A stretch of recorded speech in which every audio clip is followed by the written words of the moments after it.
सवेरे जब गांव वालों को पता चला तो गांव वालों ने विचार किया, भाई दो अच्छे महात्मा आए हैं, श्रावण का महीना चल रहा है तो सत्संग होगा। श्रावण के महीने में बड़ा पुण्य मिलता है, कथा सुनने का, कथा कराने का, भगवान के पूजन का, भगवान के अभिषेक का।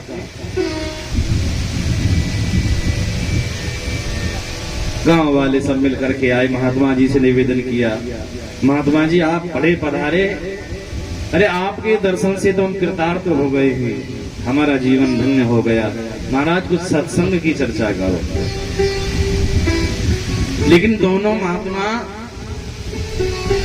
अलग अलग स्वभाव के, एक आस्था वाला, एक नास्तिक, एक आस्तिक दूसरा नास्तिक, एक भगवान को मानने वाला और दूसरा भगवान को नहीं मानने वाला। जो भगवान को नहीं मानता था आज उसने ही बोलना प्रारंभ किया। उसने कहा देखो ये गणेश, राम, कृष्ण, शंकर, कोई भगवान भगवान नहीं है, सब झूठे हैं, कोई भगवान नहीं है। गांव वालों को बड़ा बुरा लगा, भाई भगवान नहीं, हम तो इन्हीं को भगवान माने बैठे हैं, हम तो राम को भगवान माने बैठे हैं, कृष्ण को भगवान माने बैठे हैं, भोले बाबा को भगवान माने बैठे, और आप कह रहे हैं भगवान नहीं है। गांव वाले बोले ऐसे नहीं, अच्छी तरह से समझाइए, दृष्टांत से समझाइए। महात्मा जी बोले देखो सब आंखें बंद करो, अभी मैं आपको प्रैक्टिकल बताता हूँ। सबने आंखें बंद की। महात्मा जी बोले ध्यान करो घोड़ा, तो सबको आंखें बंद करके भी घोड़ा दिखाई देवे ध्यान में, क्योंकि घोड़ा तो सब एक जैसे होते। महात्मा जी बोले क्या दिखाई दे रहा है? गांव वाले बोले महाराज घोड़ा दिखाई दे रहा है। महात्मा जी बोले तो गधा, गधे का ध्यान करो, सबको गधा दिखाई दे दे। महात्मा जी बोले हाथी का ध्यान करो, सबको हाथी दिखाई देवे।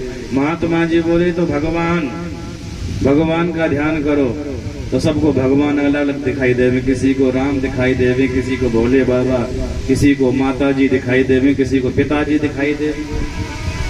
पिताजी मतलब भगवान नारायण, और माता जी देवी मैया कालका जी।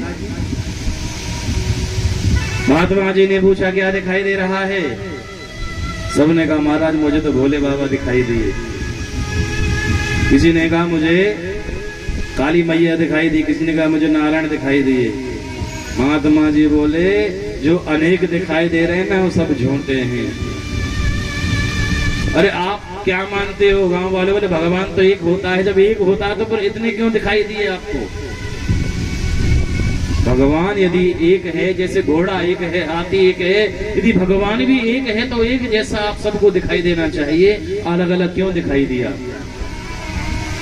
गांव वाले चक्कर में पड़ गए, बोले महाराज बात तो ठीक है आपकी। महात्मा जी बोले ये सब झूठा जंजाल है। जो भगवान में आस्था रखते थे वो महात्मा जी को बात बड़ी बुरी लगी। बोले महात्मा जी तो जो धर्म मार्ग पर भक्त लोग चल रहे हैं उन्हें पथभ्रष्ट कर रहे हैं। जो भगवान में आस्था रखते तो महात्मा जी ने कहा देखो हम बताएंगे, और जो महात्मा जी ने सत्संग किया ना इन्हीं की भाषा में समझाएंगे। गांव बोले महाराज अब हमें आपका सत्संग नहीं सुनना, हमें तो महाराज जी ने बता दिया, हम तो अब तक खामा खा के चक्कर में पड़े हुए थे, व्यर्थ के जंजाल में पड़े हुए थे, अरे भगवान तो होते ही नहीं है। जो भगवान में विश्वास करते थे महाराज जी ने कहा भाई एक बार मेरी बात सुनो तो सही, अरे मैं आपको प्रैक्टिकल करके बतलाऊंगा कि भगवान होते हैं। जो भगवान में आस्था रखते थे महात्मा जी ने कहा देखो सब आंखें बंद करो, सबने आंखें बंद की। उन्होंने कहा चिंतन करो मन में, घोड़ा दिखाई दे रहा है? सबने कहा हाँ जी घोड़ा दिखाई दे रहा है। बोले हाथी का चिंतन करो, हाथी दिखाई दे रहा? बोले हाँ महाराज। बोले गधे का चिंतन करो, दिखाई दे रहा है? बोले दिखाई दे रहा है। अंत में महात्मा जी बोले सब अपने अपने पिताजी का ध्यान करो, दिखाई दे रहे? सबने कहा हमारा दिखाई दे रहा। बोले कौन कौन दिखाई दे रहा? बोले मेरे पिताजी नथुराम, दूसरे ने कहा मेरे पिताजी दिखाई रामफल, तीसरे ने कहा मेरे पिताजी दिखाई रामपाल, महात्मा जी बोले बुद्धि में कुछ बात बैठी। अरे पिताजी तो शब्द तो एक ही है, पिता तो एक ही है, लेकिन सबको अलग अलग क्यों दिखाई दे रहे हैं? किसी को नथुराम, किसी को रामपाल, किसी को रामफल। महात्मा जी ने कहा देखो उसी प्रकार भगवान एक ही है, लेकिन जिसकी जिसमें आस्था है, जिसमें जिसका प्रेम है, भगवान उसी रूप में उसे दिखाई देते हैं।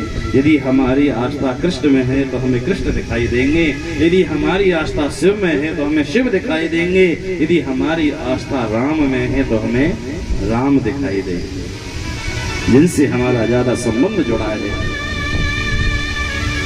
गांव वालों की बात दिमाग में बैठ के गांव वाले बोले महाराज जी आप जो कह रहे हैं ना वही सत्य है, और पहले जो महात्मा जी ने बताया वो सब झूठा है। इसीलिए परमात्मा के साथ में संबंध जोड़ो तो ही कल्याण है। कल की कथा में आपने श्रवण किया, नारद जी दौड़े जा रहे थे चिंता मग्न। सनकादिक जी ने पूछा भैया आप इस प्रकार से दौड़े कहाँ जा रहे हो? तो नारद जी महाराज ने संपूर्ण वृत्तांत बतलाया कि मैं सत्कर्म की खोज में निकला हूँ, और सत्कर्म मुझे कहाँ मिलेगा, कैसे मिलेगा महाराज? यदि मेरा मार्गदर्शन कर सकते हो तो अच्छा है, अन्यथा मुझे आगे बढ़ने दो। सनकादिक जी ने कहा वो सत्कर्म क्या है महाराज? वो तुम भी जानते हो, आपने अभी बतलाया। नारद जी कहने लगे मैं सत्कर्म के विषय में जानता हूँ, ये आपका कहना है? बोले हाँ, सत्कर्म क्या है वो तुम जानते हो, पर तुम अनुभव नहीं कर पाए हो, उसके सार को नहीं जान पाए हो।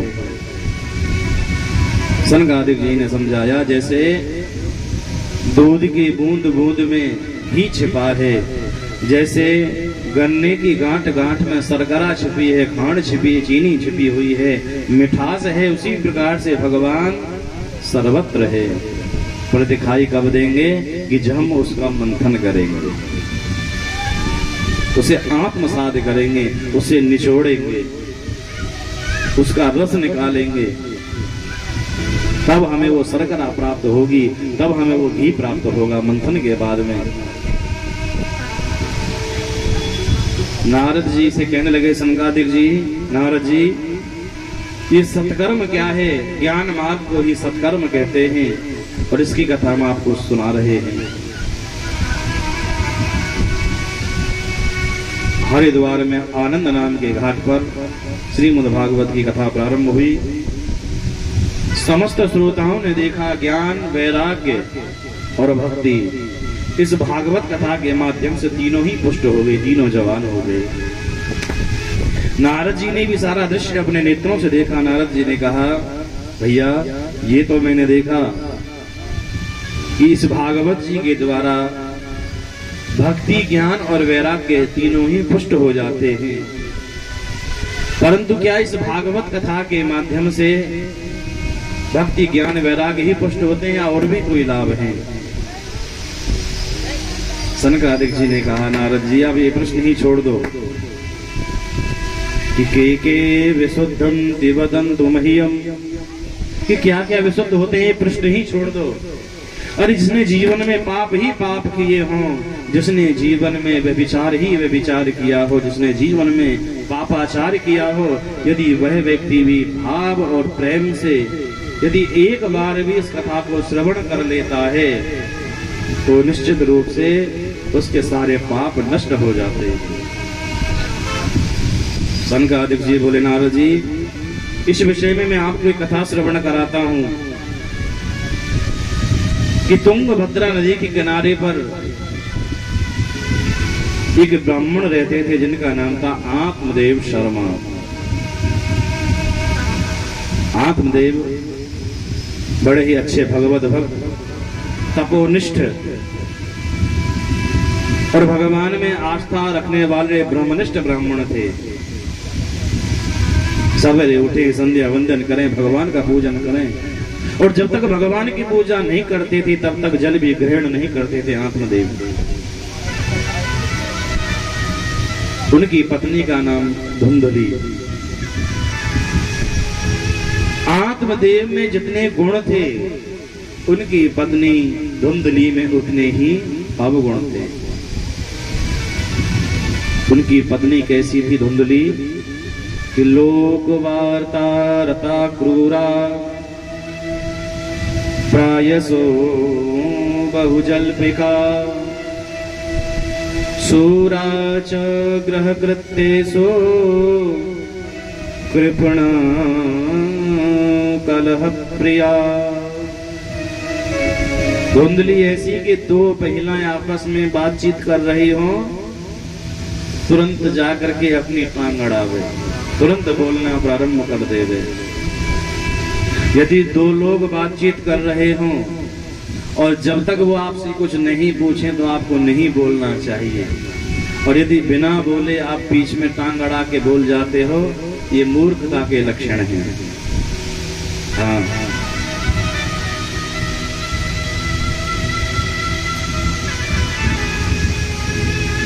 एक बार राजा भोज अपने महलों में जाते हैं। राजा भोज की पत्नी अपने भाई से बात कर रही थी। बहन भाई बातों में बड़े मग्न थे।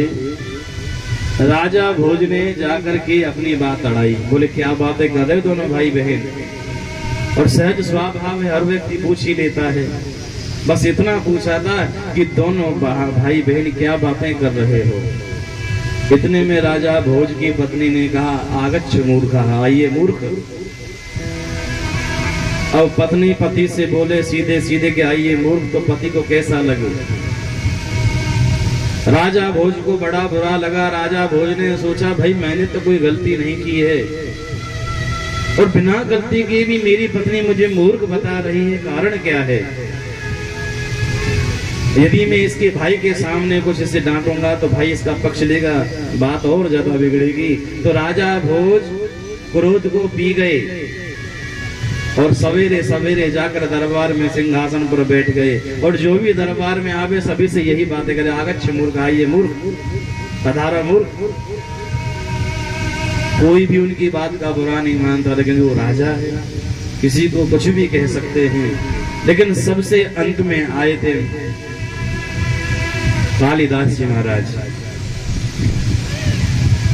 कालिदास जी को देखते ही राजा भोज ने कहा आगच्छ मूर्खः, हे मूर्ख आइए। तो कालिदास तो बहुत अच्छे विद्वान थे, उन्होंने मन में विचार किया कि मैंने तो कोई गलती नहीं की है, तो राजा भोज ने मुझे मूर्ख क्यों बतलाया है, मुझसे मूर्ख क्यों कहा? कालिदास ने कहा महाराज, अरे मूर्ख तो वो होता है कि खादन्य गच्छामि हसन्य जलपेत। एक तो वो मूर्ख होता है जो चलते चलते भोजन करता है या खाता है, और आजकल तो सभी यही काम करते हैं। किसी के शादी ब्याह में जा में कौन बैठ के भोजन करता है? प्लेट एक हाथ में रख ली और बातें भी करते रहते। भले नकार चली जावे कोई चिंता नहीं है, पर बोलना बंद नहीं होगा। बार बार पूछेंगी गोलगप्पे ना बढ़िया, पानी ना तो पीसा गो, फलानी के वहां को बड़े सुंदर। एक तो आप खड़े होकर भोजन कर रहे हो, यही गलत है, उसमें भी वार्तालाप कर रही हो और भी गलत है, क्योंकि भोजन करते समय बोलना नहीं चाहिए। खादन्य गच्छामि हसन्य जलपेत।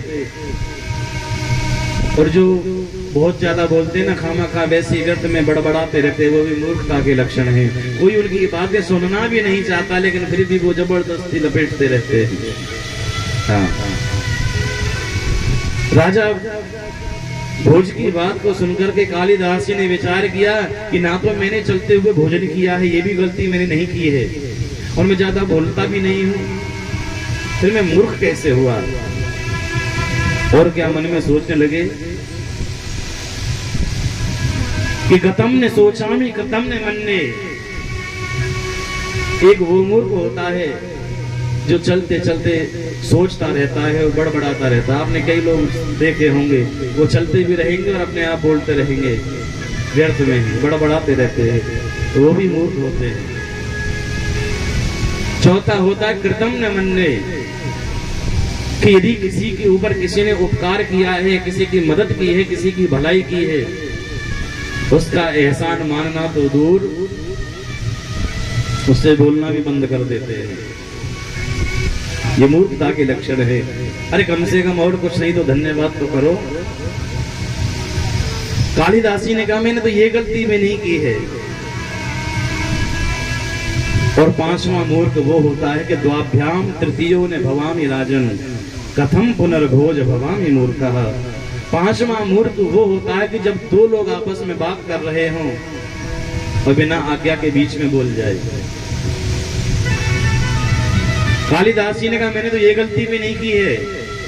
आपने सीधे सीधे मुझसे प्रश्न किया है, द्वाभ्याम तृतीयो ने भवामी राजन कथम पुनर्भोज भवामी मूर्खः। ये राजा भोज, फिर मैं कैसे मूर्ख हुआ मुझे ये बतलाइए। लेकिन राजा भोज को अपना उत्तर मिल गया था कि मैं कैसे मूर्ख हूं। उनकी पत्नी ने कहा था ना आगच्छ मूर्खः। वो समझ गए कि दोनों भाई बहन बात कर रहे थे, मैं तीसरा बीच में पहुंच गया था, ये मैंने अपराध किया। और ऐसी ही पत्नी है आत्मदेव शर्मा की, लोक वार्ता रथा क्रूरा प्रायसो बहुजल मृगा। व्यर्थ में बोलती रहती है। सूरा च गृहकृत्येषु, लड़ाई करने में भी एक नंबर। कोई प्रेम से माने तो ठीक, नहीं झगड़ा करके भी मनवा लेती है।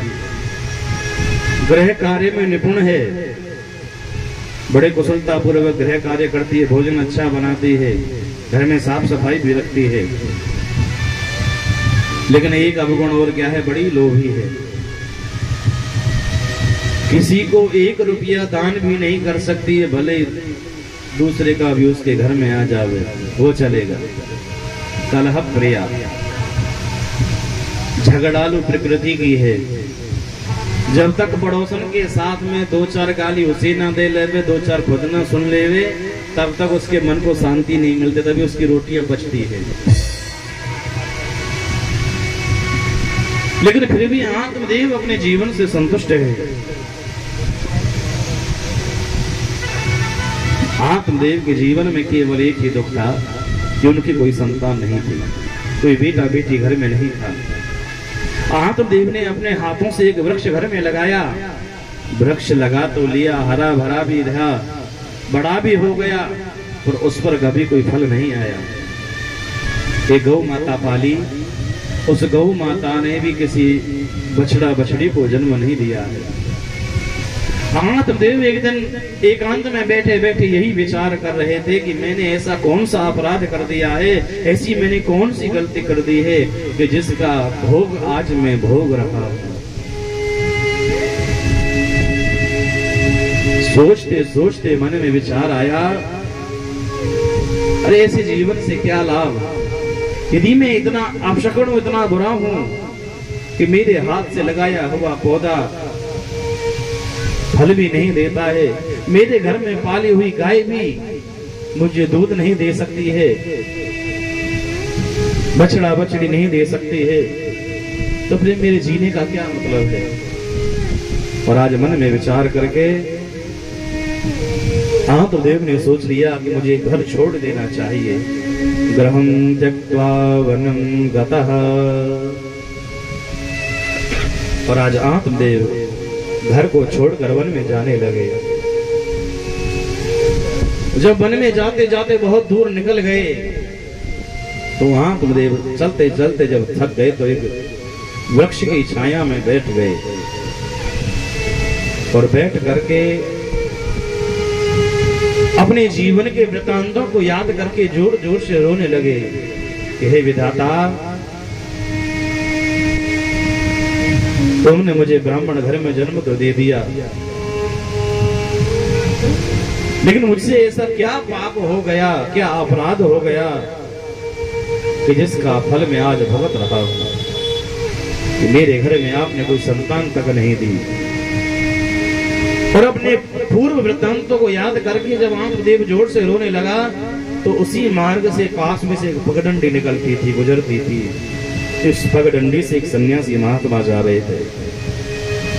महात्मा ने जब घनघोर जंगल में रोने की आवाज सुनी तो महात्मा के मन में विचार आया कि इस घोर जंगल में शायद कोई भगवान से मिलने के लिए रो रहा है।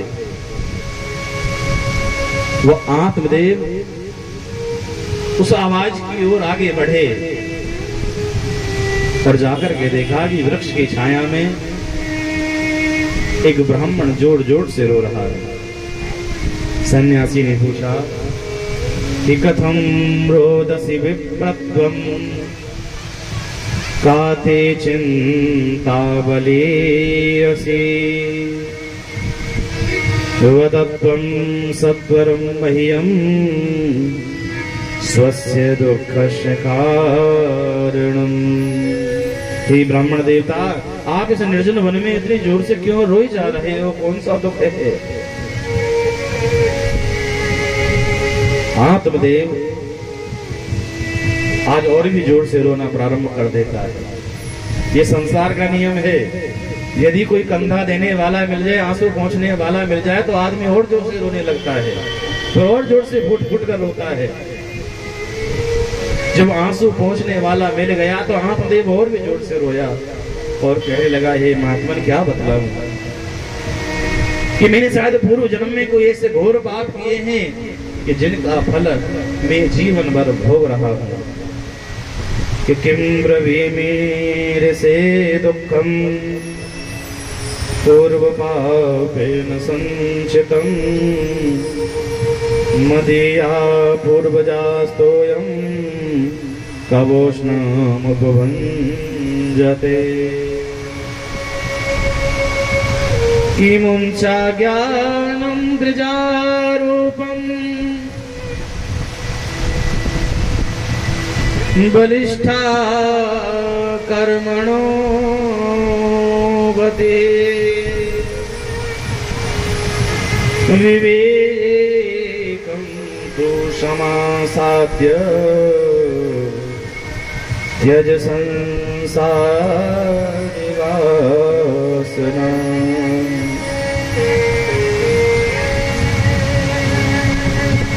हे ब्राह्मण देवता, आप संतान के लिए रो रहे हो? अरे पगले, संतान के व्रत के चक्कर में मत पड़ो। ये बेटा बेटी तभी तक साथ निभाते हैं जब तक शरीर में जान है, और जब चलना फिरना बंद हो जाएगा, यदि उनसे एक गिलास पानी भी मांगोगे तो एक गिलास पानी देने में भी उन्हें कष्ट होगा, वो भी उन्हें भार लगेगा। बस यही कहते रहेंगे, अरे पापा जी तो दिन भर पड़े पड़े चिल्लाते रहते हैं, शांति से रहा भी नहीं जाता है। अरे तुम्हें चिंता के आराम से पड़े रहो। तो क्या बताए कि पिताजी पड़े पड़े भी थक जाते हैं। अरे बचपन में जिन्होंने तुम्हारी सारी बातें सुनी, जो सुनने योग्य नहीं थी वो भी सुनी, लेकिन आज जब पिताजी दुखी हैं तो उनके दुख की बातें भी संतान को बुरी लगती हैं। आत्मदेव ने कहा, महाराज, अरे आप बाबा जी ठहरे, आप सन्यासी हो, आप क्या जानोगे संतान का सुख क्या है? जब छोटा सा बच्चा घर में रहता है ना और तोतली भाषा में पापा पापा बोलता है तो महाराज कान में रसगुल्ला सा घुल जाता है, बड़ा आनंद आ जाता है, सारे दुख भूल जाते हैं, दिन भर की थकान मिट जाती है। गृहस्थो सरसो लोके पुत्र पौत्र समन्वितः। आत्मदेव ने कहा, महाराज, यदि आप मुझे कुछ दे सकते हो तो मुझे संतान दीजिए, और यदि आप मुझे संतान नहीं दे सकते हो तो मेरे दुख को और ज्यादा मत बढ़ाओ, क्योंकि मैं तो मरने के लिए आया हूँ, प्राण त्यागने वाला हूँ। इतना कहते आत्मदेव ने सर पटकना शुरू कर दिया। महात्मा ने कहा, अरे ब्राह्मण देवता ठहरो, मैं अपने योग बल से जानना चाहता हूँ, देखना चाहता हूँ कि तुम्हारे भाग्य में संतान योग है अथवा नहीं। संत ने आंखें बंद की और अगले ही पल संत ने आंखें खोल करके कहा, महाराज आत्मदेव, अरे तुम्हारे पूरे जीवन में कोई संतान योग नहीं है, अब बताइए मैं कैसे तुम्हें संतान दे सकता हूँ। ये बातें सुनकर आत्मदेव ने और जोर से सर पटकना शुरू कर दिया। कहा, महाराज अब तो मैं आपके सामने ही अपने शरीर को त्यागूंगा, आपके सामने ही मरूंगा। और देखो आपने मेरा दुख और ज्यादा बढ़ा दिया है और मैं आपके सामने सर पटक पटक के मरूंगा और आपको ब्रह्म हत्या लगेगी। अब तो महात्मा और भी घबरा गए। महात्मा ने कहा, भैया 1 मिनट और मुझे समय दीजिए, मैं और जानने की कोशिश करता हूँ कि तुम्हारे भाग्य में कितने जन्मों तक संतान योग नहीं है। सन्यासी महात्मा ने नेत्र बंद किए और अगले ही पल नेत्र खोल करके कहा, ब्राह्मण देवता, और इस जन्म में नहीं, तुम्हारे भाग्य में तो अगले 7 जन्मों तक भी कोई संतान योग नहीं है। इतना सुनते ही आत्मदेव विचलित हो गया, रोने लगा, कहने लगा, महाराज अब तक तो मैं केवल अपने इसी जन्म से दुखी था, परंतु आपने तो मेरा दुख 7 गुना बढ़ा दिया है, अब तो मैं जरूर मरूंगा। अब तो और जोर से सर पटकना आत्मदेव ने शुरू किया। महात्मा घबरा गए। महात्मा ने कहा, देखो नहीं कोई भगवान तो नहीं हो, लेकिन फिर भी मैं ईश्वर से प्रार्थना करता हूँ कि तुम्हारे घर में कोई संतान हो जाए। और आज वो सन्यासी महात्मा एक फल आत्मदेव को देते हैं और कहते हैं, जाओ ये फल ले जाकर के अपनी पत्नी को खिला देना और इस फल के प्रभाव से उन्हें एक सुंदर सा बेटा होगा। तेन पुत्रो निर्मलः। आत्मदेव ने ब्राह्मण ने महात्मा को प्रणाम किया, दौड़े दौड़े घर पर आए, अपनी पत्नी धुंधली से कहा कि देवी, एक महात्मा ने मुझे फल दिया है, इस फल को तुम्हें प्रसाद समझ करके खाना होगा और देखना महात्मा जी के आशीर्वाद से तुम्हें सुंदर सा बेटा होगा। आत्मदेव से धुंधली ने कह दिया, महाराज मैं स्नान करने के पश्चात फल खा लूंगी, आप जाइए। आत्मदेव तो बेचारा चला गया, लेकिन धुंधली मन में अनेक तरह के विचार सोचने लगी। धुंधली सोचने लगी कि यदि मैं ये फल खाऊंगी तो फल खाने से मैं गर्भवती हो जाऊंगी। देखो अब मैं कितनी सुंदर लगती हूँ, यदि मैं गर्भवती हो जाऊंगी तो मेरा पेट बढ़ना शुरू हो जाएगा, और जब मेरा बड़ा पेट हो जाएगा कितनी बुरी लगूंगी। बड़े पेट वाला आदमी अच्छा थोड़ी लगता है।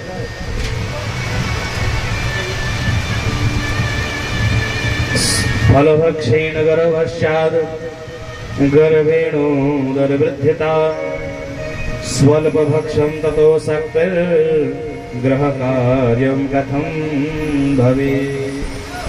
यदि मेरा बड़ा पेट हो जाएगा, मैं गर्भवती हो जाऊंगी तो भोजन भी मेरा कम हो जाएगा। स्वल्प भक्षम, जब भोजन कम करूंगी तो कमजोरी शरीर में आएगी, अशक्ति आएगी। यदि मुझ में कमजोरी आ गई तो मेरे घर का काम कौन करेगा? घर का काम तो मुझे ही करना पड़ता है। और महाराज सबसे बड़ी एक और परेशानी है, यदि मुझे प्रसव होगा, बच्चा होगा, तो ननद को बुलाना पड़ेगा जापा करने के लिए। मैं तो खटिया में पड़ जाऊंगी और वो सब सामान समेट करके अपने घर ले जाएगी। चलो इस बात को भी अनदेखा किया जाए।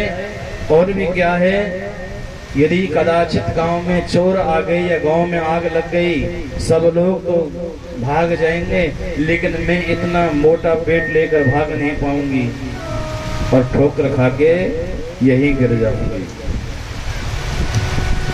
और मैंने सुना है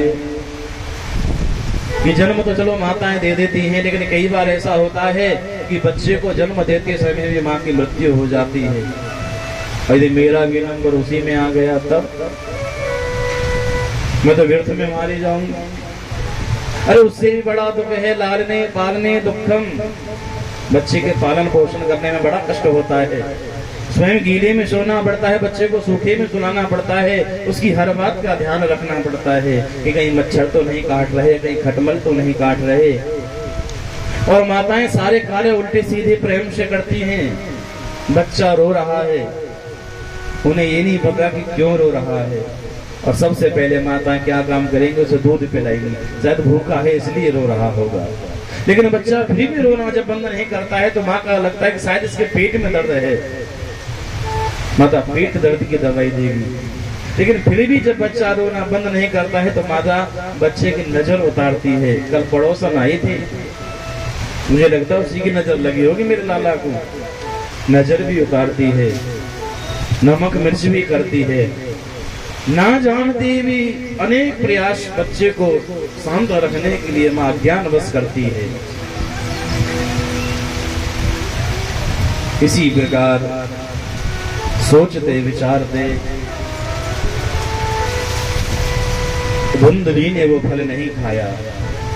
एवं कतर्गयोगेन तत्फलम नैव भक्षितम। इतने में ही धुंधली की बहन आ गई। धुंधली की बहन ने कहा, बहन जी कैसी चिंता में डूबी हुई हो, क्या दुख है? तो धुंधली ने अपने मन की सारी बात बताई। बहन जी मैं इसलिए दुखी हूँ। धुंधली की बहन ने कहा, चिंता क्यों करती हो? अरे आपको इस फल की परीक्षा लेनी है तो अपनी गाय को खिला दो, उसके भी तो कोई बच्चा नहीं है। और रही तुम्हारे बच्चे की बात, तो इस समय मैं गर्भवती हूँ। अपने पति से कहना कि तुमने फल खा लिया है, और जब मुझे ये बच्चा हो जाएगा तो अपना बच्चा मैं तुम्हें सौंप करके चली जाऊंगी, और तुम दुनिया भर से यही कहना कि मैं गर्भवती हूँ। अपनी बहन की बात उचित लगी धुंधली को, और धुंधली ने वो फल उठाकर गौ माता को खिला दिया। धीरे धीरे समय आया, जब 6 महीने निकल गए तो एक दिन आत्मदेव ने धुंधली से पूछा, देवी सच बताओ तुमने फल खाया था कि नहीं खाया था? धुंधली ने कहा, क्यों आपको मेरा विश्वास नहीं है क्या? अरे महाराज मैंने तो उसी दिन फल खा लिया था, लेकिन आप 6 महीने बाद ये बात क्यों पूछ रहे हो? आत्मदेव ने कहा, देवी बुरा मत मानना, 6 महीने हो गए लेकिन आपका पेट ज्यों का त्यों है, आपका पेट नहीं बढ़ा, जबकि गर्भवती माताओं का पेट बढ़ता है। धुंधली को विचार आया कि ऐसा ना हो, आत्मदेव को शक हो जाए, इसलिए उन्होंने पीठ पर कपड़े लपेटने शुरू कर दिए, और हर महीने 2-4 कपड़े ज्यादा लपेटती रही। धीरे धीरे वो समय आया कि धुंधली अपने कक्ष में ढोंग करके पड़ गई कि मुझे प्रसव होने वाला है। उधर धुंधली की बहन ने एक बच्चे को जन्म दिया। धुंधली की बहन अपने बच्चे को धुंधली के यहाँ छोड़ करके चली गई। जब वो बच्चा उमा उमा करके रोया तो आत्मदेव को बड़ा संतोष मिला। चलो संत की कृपा से घर में आज बेटा तो हुआ है। आत्मदेव बड़े प्रसन्न हुए कि आज वर्षों के बाद घर में खुशी आई है। लेकिन बच्चा सुबह से शाम हो गई फिर भी रोए जा रहा था। आत्मदेव ने पूछा, देवी हमारा बेटा क्यों रो रहा है? धुंधली ने कहा, महाराज पता नहीं क्या कारण है, मेरे दूध नहीं उतर रहा है। यदि आपकी आज्ञा होवे तो मैं अपनी बहन को बुला लूं, क्योंकि मेरी बहन को भी प्रसव हुआ है, उसने भी एक बच्चे को जन्म दिया है और उसका बच्चा जन्मते ही मर गया है। आप कहो तो बहन को बुला लो। आत्मदेव ने कहा, देवी जैसी तुम्हारी इच्छा। धुंधली ने बहन को बुला लिया और वो पुत्र धुंधली की बहन का दूध पीने लगा। जब बच्चा नामकरण के योग्य हो गया तो आत्मदेव ने कहा, देवी मैं अपने बच्चे का नामकरण करूंगा।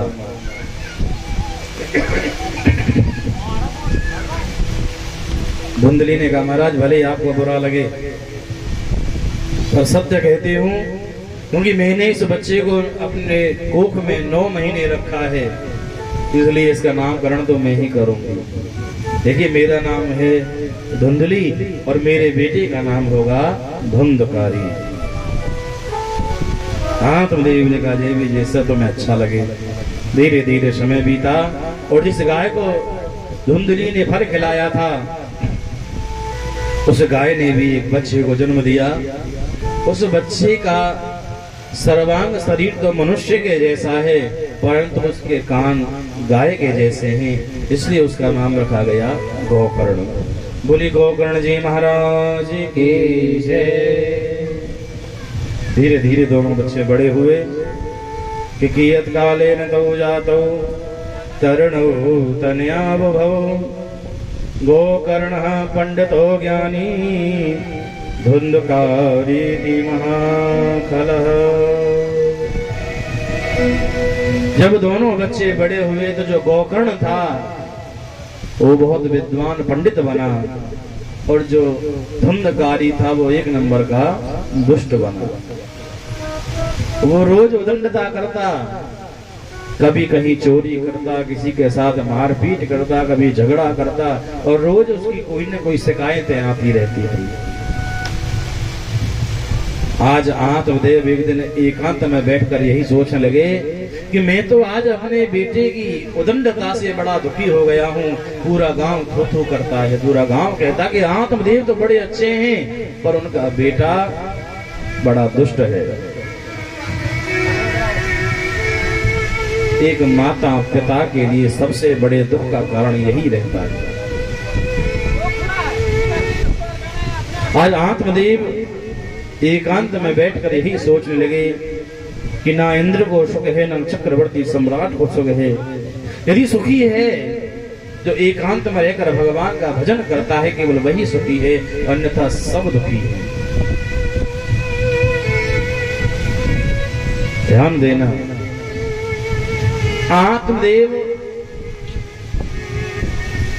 जब संतान नहीं थी तो भी दुखी था, जब बेटा नहीं था तो भी दुखी था और आज घर में बेटा है इसलिए दुखी है। इसलिए ये मत सोचना कि बेटे से सुख मिलता है। सुख संतान से नहीं मिलता है। यदि संतान से सुख मिलता तो आत्मदेव आज क्यों दुखी होता।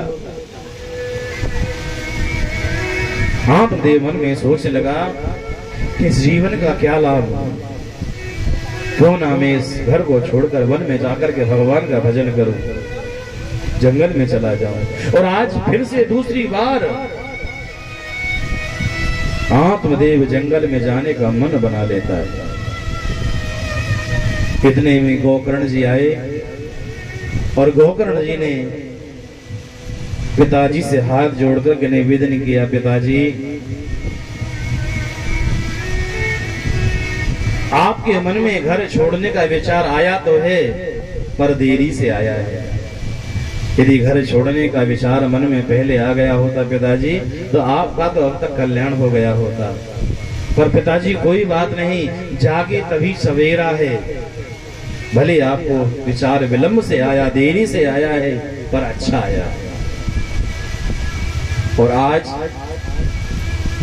अपने बेटे की एक एक बात आत्मदेव को अच्छी लग रही है। और ध्यान देना, आदमी जब दुखी रहेगा ना ज्यादा, ज्ञान भी तभी अच्छा लगता है, सुख में ज्ञान भी अच्छा नहीं लगता है। आत्मदेव दुखी हैं इसलिए बेटे की एक एक बात आज उनके मन में बैठ रही है। गोकर्ण जी ने कहा, पिताजी देहे स्थिमान् सुरुधिरे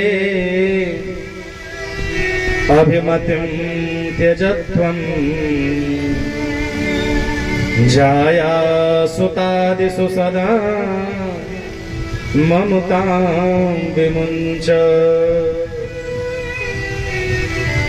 तस्यानिशं जगदिदं क्षणभङ्गनिष्ठं वैराग्यरागरसिको भव भक्ति निष्ठा। हे पिताजी, इस शरीर का मोह मत रखो कि जो ये शरीर है ना वो तो हड्डी मांस और रक्त से बना हुआ है। और यदि माटी का पुतला है पिताजी, माटी से पैदा हुआ, माटी में अंत समय में मिल जाएगा, इससे मोह क्यों करते हो। और बेटा बेटी का जितना भी मोह है ना, ये सारा मोह त्याग दीजिए। जाया सुतादिषु सदा ममता विमुंच। जो आपकी ममता है ना बेटा बेटी की, ये मेरा है, ये मेरी है, ये घर मेरा है, ये मकान मेरा है, वास्तव में ये आपका कुछ नहीं है, ये तो किराए का मकान आपको मिला है कुछ समय के लिए। हे पिताजी, अरे आप अपने विषय में मत सोचो। एक ना एक दिन ये शरीर नहीं, ये संसार भी क्षण भंगुर है, ये भी नष्ट होने वाला है। पश्यानिशं जगदिदं क्षण भंगनिष्ठम् वैराग्य राग रसिको भव भक्ति निष्ठा। इसलिए पिताजी, पश्यानिशं जगदिदं क्षण भंगनिष्ठम्, इसलिए शरीर का अभिमान मत करो। इस शरीर का अभिमान करोगे पिताजी तो आपके कुछ भी हाथ लगने वाला नहीं है। और जिसने भी इसका अभिमान किया है तो उसे हार का मुंह देखना ही पड़ा है। पिताजी, अभिमान मत करो, क्योंकि अभिमान करोगे तो फिर भगवान नहीं मिलेंगे। और जिसने भी जीवन में अभिमान किया है उसका सारा का सारा अभिमान यहीं धरा रह गया है, यहीं टूटा है। इसलिए कहते हैं, मत करो जरा अभिमान,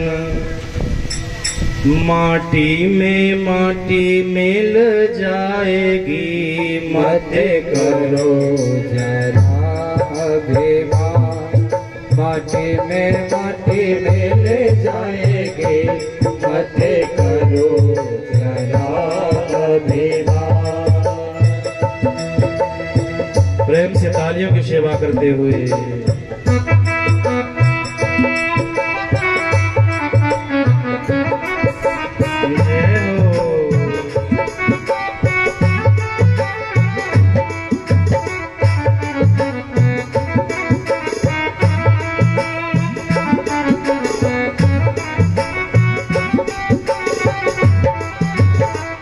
रावण को भी अपने ज्ञानी होने का अभिमान था, क्योंकि रावण तीनों कालों के विषय में जानता था, भूत भविष्य और वर्तमान।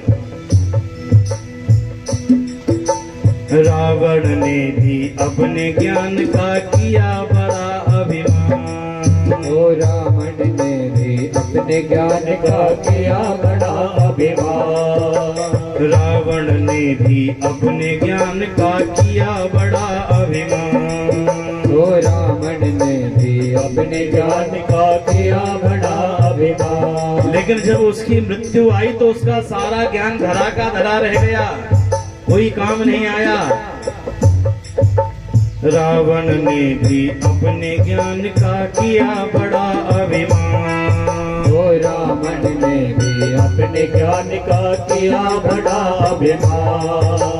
काल ने अपने किया गाल में हुआ दूर अज्ञान। घड़ी न टाले जानी, मत करो जरा अभिमान।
दाने।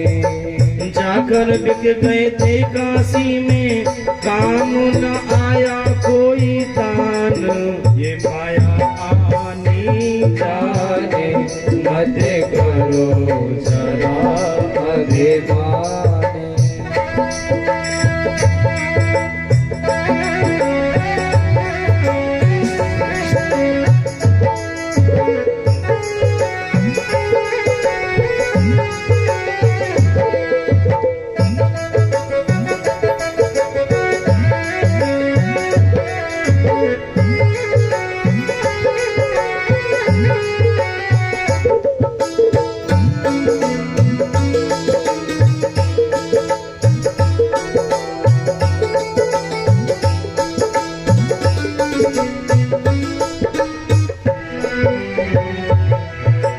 भीमसेन ने अपने बल का किया बड़ा अभिमान। और भीमसेन ने अपने बल का किया बड़ा अभिमान। भीमसेन को भी अपने बल का बड़ा अभिमान था, क्योंकि उनमें 10,000 हाथियों का बल था। भीमसेन ने अपने बल का किया बड़ा अभिमान। ओ भीमसेन ने अपने बल का किया बड़ा अभिमान। पूछी उठी ना जब बंदर की, फीकी पड़ गई शान। बात उन्होंने माने, मत करो जरा अभिमान। माटी में माटी मिल जाने, मत करो जरा अभिमान।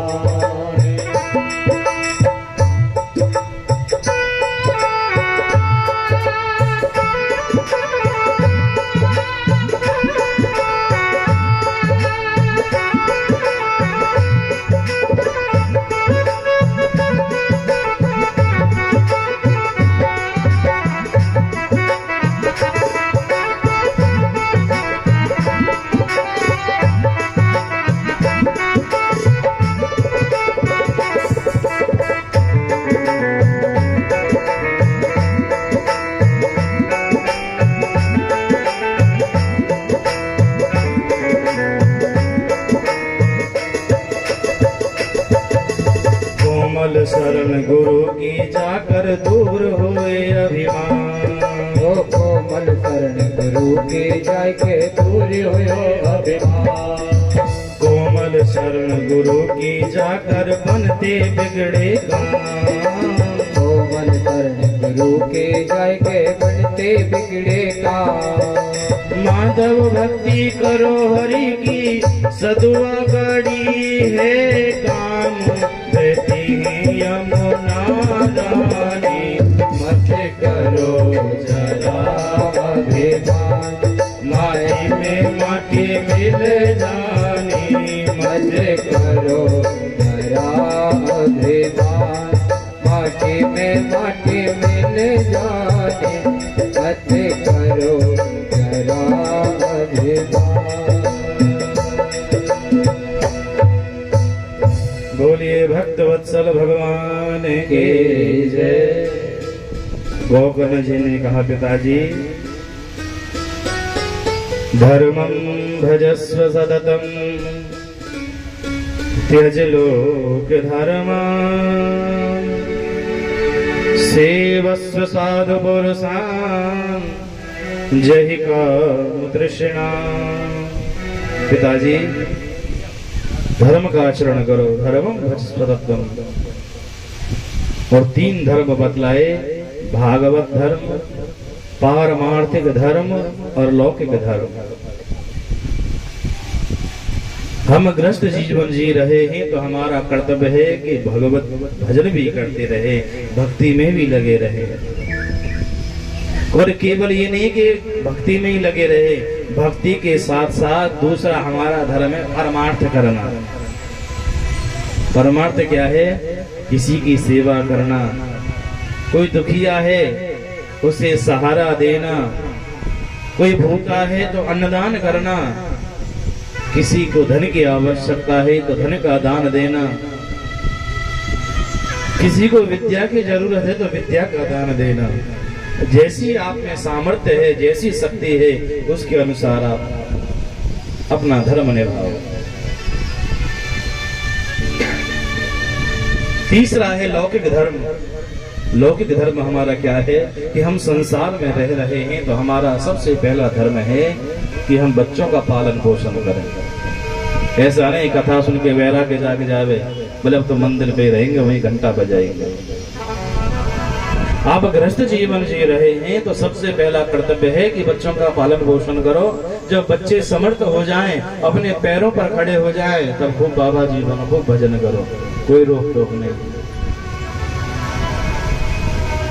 फिर छूट है। और अपने मन को भगवान में लगाओ, क्योंकि जीव का जो मन है ना, वही बंधन का और मोक्ष का कारण बनता है। यदि हमारा मन भगवान के चरणों में लग गया तो मुक्ति मिल जाती है, और यदि मन संसार में लग गया तो फिर से बंधन में बंध जाते हैं। मन एव मनुष्याणां कारणं बंध मोक्षणम्। कि मनुष्य का मन ही बंधन का और मोक्ष का कारण बनता है। और मन ऐसा नहीं है कि जंगल में जाओगे तो संसार को भूल जाएगा। आप चाहे कहीं भी रह लो, लेकिन मन फिर भी मरता नहीं है।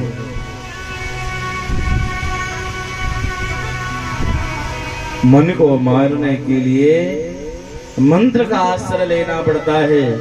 जितना गुरु मंत्र का जप करोगे उतना मन आपके वश में रहेगा, आपके वशीभूत रहेगा। यदि जंगल में जाकर कुटिया भी बना लो तो क्या लाभ, क्योंकि जब भूख लगेगी पेट भरने के लिए, भिक्षा मांगने के लिए तो गांव में ही आना पड़ेगा। तो फिर घर छोड़ने से फायदा क्या हुआ? क्योंकि जो मन है ना बड़ा लालची है, ये कहीं टिकता नहीं है, ये कहीं ठहरता नहीं है। आप भले कथा में बैठे हो पर मन तो पता नहीं क्या क्या सोचने लग जाओगे। हाँ, मन है इसका क्या पता। अभी वो टेंट वाले भैया जल निकाल रहे थे तो कथा में मन थोड़ी था, पानी निकालने में मन था। सब डंडे लगा रहे थे, बोले ऐसे निकलेगा। था कथा में मन। हाँ, आधे से तो अभी ये गिनती करने में लगे कितनी जगह अभी पानी भरा है, कितनी जगह पानी गिनने में लगे होंगे। 1 2 3 4 5 मन है, ये कहाँ लग जावे कोई इसका ठिकाना नहीं है। आप कथा में बैठे हो, पता नहीं मन तो कहाँ गोलगप्पे खाने भी पहुंच जावे। बोले आज तो मौसम ऐसा कुछ चटपटा हो जाएगा। मन का क्या भरोसा कि मन के मारे बन गए। मन को मारने के लिए वन में जाते हैं। मन को मारे बन गए, बन तज बस्ती माहे। कहे कबीर मन लालची, ये कहूं ये मन बड़ा लालची, कहीं टिकता ही नहीं है, कहीं ठहरता ही नहीं है। और मन के हारने से ही हार हो जाती है, और मन के जीतने से जीत हो जाती है।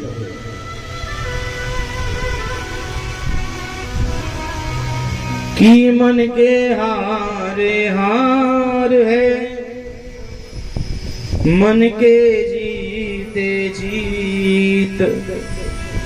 मन ही मिलावत राम सो, तो मन ही करत भजे। मन ही तो है जो तर्क वितर्क करता है। क्या भगवान है? भगवान है तो दिखाई क्यों नहीं देते? अनेक प्रकार के मन में प्रश्न उठते ही रहते हैं। यह तो गति है अटपटी, झटपट लख ही न कोई। जब मन की खटपट मिटे, तो चटपट दर्शन हो। जब मन की खटपट मिट जाती है तो भगवान का निश्चित रूप से दर्शन हो जाता है। गोकर्ण जी कहते हैं पिताजी सेवा कथा रसम हो नितराम व्यवत्तम, निरंतर भगवान की सेवा करते रहो और अपने इन कानों से भगवान की कथा सुनते रहो। आज अपने पुत्र की एक एक बात अच्छी लगी है, आत्मदेव ने सारी बातों को स्वीकार करके आज वन गमन किया है। गोकर्ण महाराज भी तीर्थ यात्रा के लिए निकल गए। अब तो घर में दोनों माँ बेटा बचे हैं। धुंधकारी ने एक दिन अपनी माँ से कहा, माँ सच बता, पिताजी बहुत सा धन छोड़ करके गए हैं, तुमने कहाँ छिपा रखा है? धुंधली ने कहा, बेटा मेरे पास में कोई धन नहीं है, तुम्हारे पिताजी कुछ भी छोड़ करके नहीं गए हैं। धुंधकारी ने कहा, तुम झूठ बोलते हो। अरे पिताजी बहुत सा धन संचय करके गए थे, तुम्हें सौंप करके गए हैं और तुम मुझे देना नहीं चाहते हो। अब तो क्रोध में भर गया है धुंधकारी और अपनी माँ को मारना शुरू कर देता है।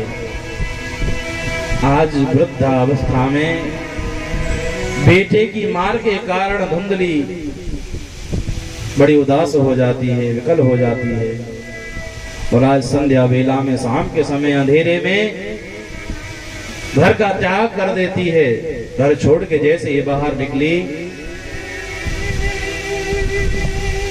रोते रोते घर से बाहर निकल रही है।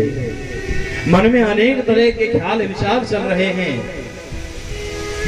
तो भेड़ वन में चलती जा रही है, उसे कुछ याद नहीं रहा और उसका पांव एक अंधेरे कुएं में चला गया।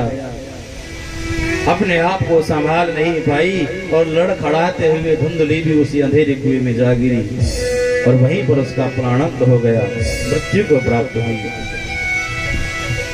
अब तो घर में अकेला धुंधकारी रह गया। अब तो धुंधकारी ने और भी उदंडता करनी शुरू कर दी, बड़ी बड़ी चोरियां करने लगा। और एक दिन बाजार से 5 गणिकाओं को लाकर घर में बिठा दिया। जब 5-5 पत्नियां घर में आ गई तो खर्चा और भी बढ़ गया। अब तो और भी बड़ी बड़ी चोरियां करने लगा। और एक दिन धुंधकारी ने राजा के यहाँ चोरी की। 5 पत्नियों में बंटवारे को लेकर के झगड़ा हुआ। धुंधकारी ने प्रेम से सबको उनका भाग समर्पित कर दिया, अर्पण कर दिया। उन 5 पत्नियों ने धुंधकारी से पूछा, महाराज ये तो बताइए, आप इतना धन कहाँ से लेकर के आते हो? प्रतिदिन रात्रि में जाते हो, सवेरे आते हो और बहुत सा धन इकट्ठा करके लाते हो। जब पत्नियों ने प्रेम से पूछा तो आज धुंधकारी सारा भेद अपनी पत्नियों के सामने प्रकट कर देता है। कहता है, देखो मैं रोज चोरी करने के लिए जाता हूँ और आज मैंने राजा के यहाँ बहुत बड़ा छापा मारा है, बहुत बड़ी चोरी की है। और चिंता मत करो, तुम्हें किसी भी वस्तु के लिए कहीं मांगने के लिए नहीं जाना पड़ेगा, सारे सुख घर में मिलेंगे। अब तो धुंधकारी की 5 पत्नियां घबरा गईं कि एक ना एक दिन ये जरूर पकड़ा जाएगा, राजा इसे तो सूली पर चढ़ाएगा ही, इसके साथ में हम भी मारी जाएंगी, चना के साथ गुना भी पिसेगा। 5 पत्नियों ने रात्रि में विचार किया कि जब ये सो जाएगा तो इसे हम मार डालेंगे और यहाँ से सारा धन बांध करके 9-2-11 हो जाएंगे।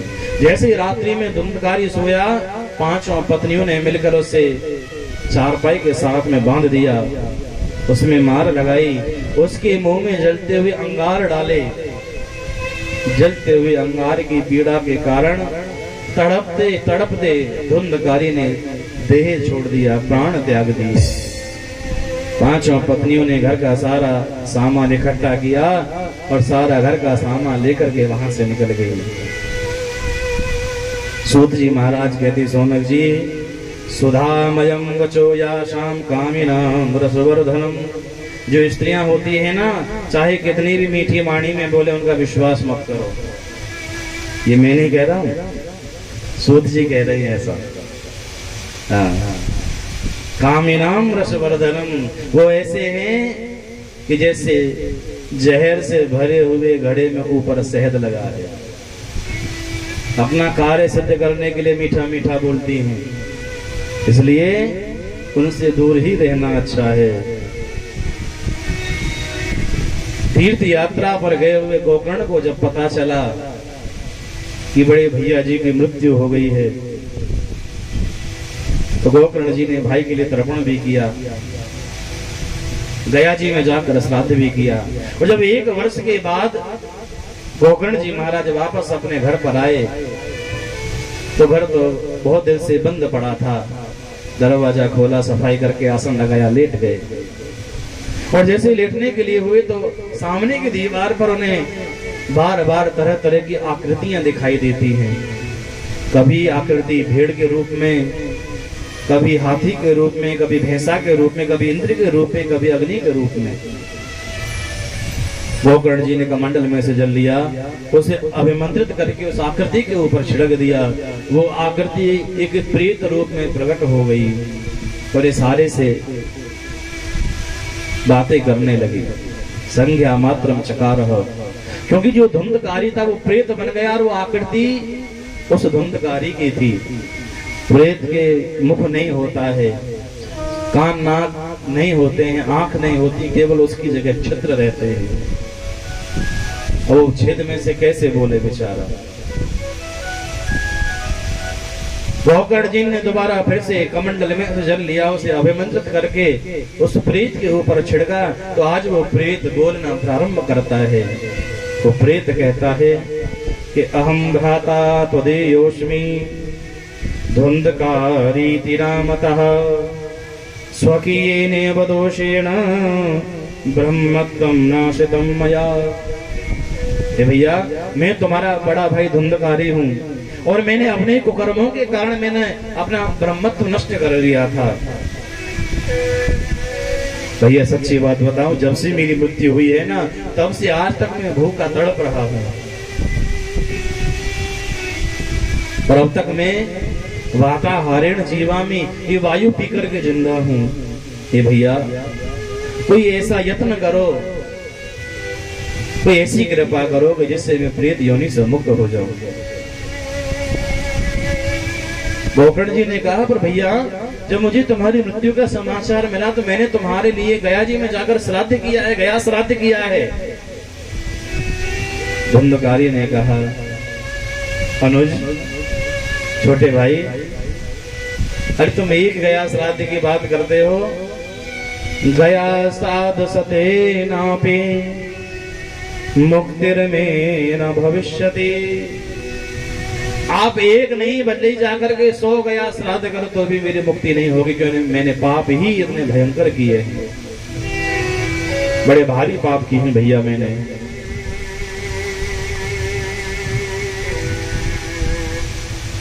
गोकर्ण जी महाराज कहने लगे, भैया तुम चिंता मत करो, तुम्हारी मुक्ति का उपाय क्या है मैं अवश्य करूंगा। अब तो रात्रि भर गोकर्ण को नींद नहीं आई। सवेरे जल्दी उठे, स्नान आदि से निवृत्त हुए, संध्या वंदन करके जब सूर्य को अर्घ देने लगे तो सूर्य नारायण भगवान से प्रार्थना की, हे नारायण, मेरे भाई की मुक्ति का कोई उपाय बताइए कि मेरे भाई की मुक्ति कैसे होगी। सूर्य नारायण भगवान ने कहा कि श्रीमद्भागवतान मुक्ति सप्ताहं वाचनम कुरु। हे गोकर्ण, श्रीमद् भागवत का अनुष्ठान करो और श्रीमद् भागवत की कथा से तुम्हारे भाई की मुक्ति निश्चित हो जाएगी। अब तो श्रीमद् भागवत की तैयारी करने लगे। व्यास गद्दी का निर्माण हुआ और समस्त श्रोताओं के लिए बैठने की बहुत सुंदर व्यवस्था की है गोकर्ण जी ने। चारों वर्ण कथा सुनने के लिए आए हैं, ब्राह्मण, क्षत्रिय, वैश्य और शूद्र सभी यथास्थान पंक्तिबद्ध बैठ गए हैं। सुंदर हरे बांसों से व्यास गद्दी को सजाया है। जैसी कथा प्रारंभ हुई, कथा सुनने के लिए वायु रूप में वो प्रेत बना धुंधकारी भी कथा पंडाल में आता है, पर उसे जब कथा पंडाल में कहीं बैठने की जगह नहीं मिली तो उस कथा पंडाल में एक हरा बांस लगा हुआ था, उसमें एक छोटा सा छेद था और वो धुंधकारी वायु रूप में जाकर उस हरे बांस में बैठ जाता है और प्रथम दिन की प्रेम से कथा सुनता है। और जैसे ही कथा को विराम हुआ, आरती होने लगी, तभी एक जोर से विस्फोट हुआ, एक आवाज हुई। सारे के सारे श्रोता डर गए, भैया ये आवाज कैसी है? गोकर्ण जी ने कहा, ये आवाज की आप चिंता मत करो, अरे हरे बांस की एक गांठ फटी है। धीरे धीरे 7 दिन की कथा हुई और रोज जब शाम को आरती होती थी, उस बांस की प्रतिदिन एक गांठ रोज फटती थी, रोज उसमें विस्फोट होता था। और जब अंतिम दिन कथा का था, 7वें दिन, एवं सप्तदिनस्यैव सप्तग्रंथि विभेदनम, और जब 7वां दिन आया तो 7वें दिन वो 7वीं गांठ भी जैसे ही टूटी। उस गांठ के टूटते ही उसमें से एक दिव्य रूप धारण करके एक देव प्रकट हुआ। और वो कौन था? धुंधकारी। आज धुंधकारी ने हाथ जोड़ के भागवत जी की महिमा गाई। धुंधकारी कहता है कि धन्या भागवती वार्ता प्रेत पीड़ा विनाशिनी, सप्ताहो तथा धन्या कृष्ण लोक फल प्रदा। ये भागवत की कथा धन्य है जो प्रेत पीड़ा को नष्ट करने वाली है। ध्यान देना, ये बात सुनने लायक है। यदि किसी के घर में प्रेत बाधा हो या पितर नाराज हो, पितृ दोष घर में हो, पितर समझते हो ना, पितृ घर के बड़े बूढ़े रुष्ट हो, नाराज हो, घर में संतान की हानि हो रही हो, धन की हानि हो रही हो, आपस में कलह हो रहा हो, तो समझो घर में पितृ दोष है। और पितृ दोष के लिए सबसे अच्छा उपाय है श्रीमद् भागवत की कथा। श्रीमद् भागवती वार्ता प्रेत पीड़ा विनाशिनी। ये भागवत की कथा प्रेत पीड़ा को नष्ट करने वाली है। और सच्ची बात बताता हूं, आप विचार करो, जब कथा सुनने से इतना फल मिलता है तो कथा कराने का कितना फल होगा।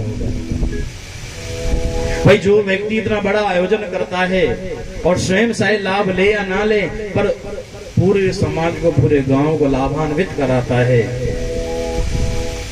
उसे तो अनंत फल की प्राप्ति होती होगी। पर जिन्होंने ये कथा का आयोजन कराया है वो भी बड़े धन्यवाद के पात्र है। तभी तो फिर से हमारा आपका समागम हुआ है। कोई ना कोई बहाना तो होता ही है। यदि ये कथा नहीं करा दे तो पता नहीं, हम 6 महीने के शायद और भी नहीं आते।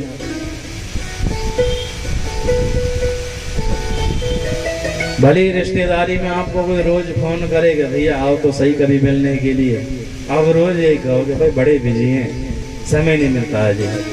भले ससुराल से क्यों ना फोन आवे, आप ससुराल भी नहीं जाओगे, अरे ड्यूटी से समय नहीं मिलता है।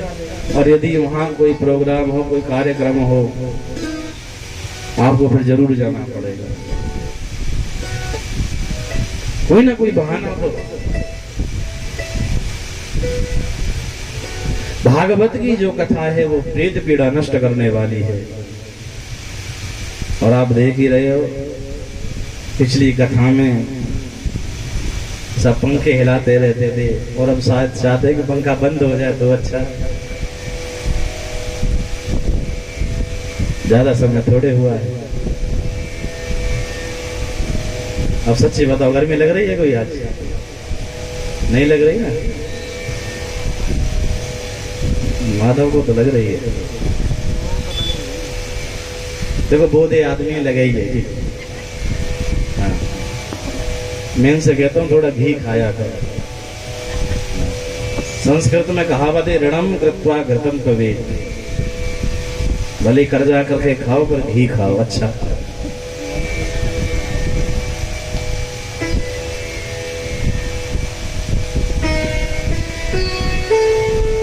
पितरों की मुक्ति का सबसे श्रेष्ठ उपाय है श्रीमद् भागवत कथा। पितर संतुष्ट हो जाते हैं भागवत कथा से, उनकी मुक्ति होती है और सर्व व्याधियों से मुक्ति मिलती है। गोकर्ण जी महाराज कहते हैं, यदि कपड़े में कीचड़ लग जाए तो उसे धोने के लिए तो अनेक डिटर्जेंट पाउडर आते हैं, हाँ पता नहीं क्या क्या नाम आते हैं। टाइड लगाओ तो साफ हो जाएगा, सर्फ एक्सेल लगाओ तो साफ हो जाएगा।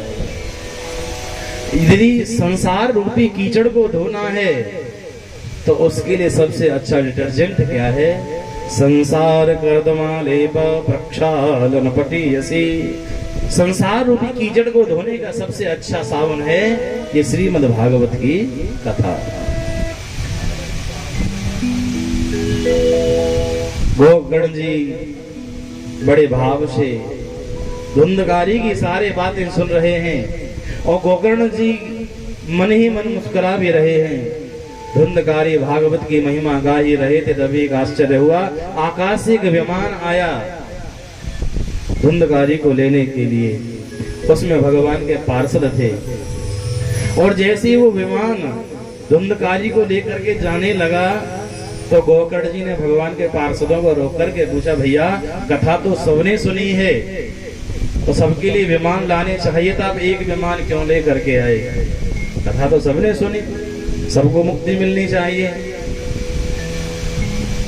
अत्रैव बहिर्वासन्ति श्रोतारो मम निर्मलः आनीतानि विमानानि न तेषां युगपत्कुतः।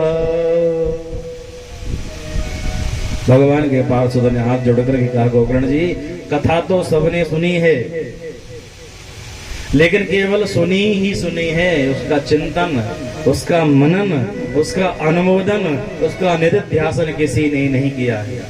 इस कान से सुनी और दूसरे कान से निकाल फेंकी। और जिस कथा का चिंतन इस धुंधकारी ने किया है, ऐसा चिंतन, मनन, निधिध्यासन अन्य किसी श्रोता ने नहीं किया है। इसलिए श्रवणस्य विभेदेन फल भेदोत्र संस्थिता, ये सारा जो फल का अंतर है ना, सुनने के कारण है, इसलिए फल में अंतर मिला है।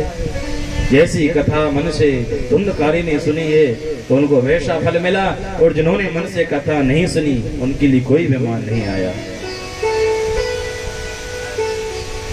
अब तो सारे के सारे श्रोता मुंह लटका करके बैठ गए कि अब हम ऐसे यहीं पड़े रहेंगे।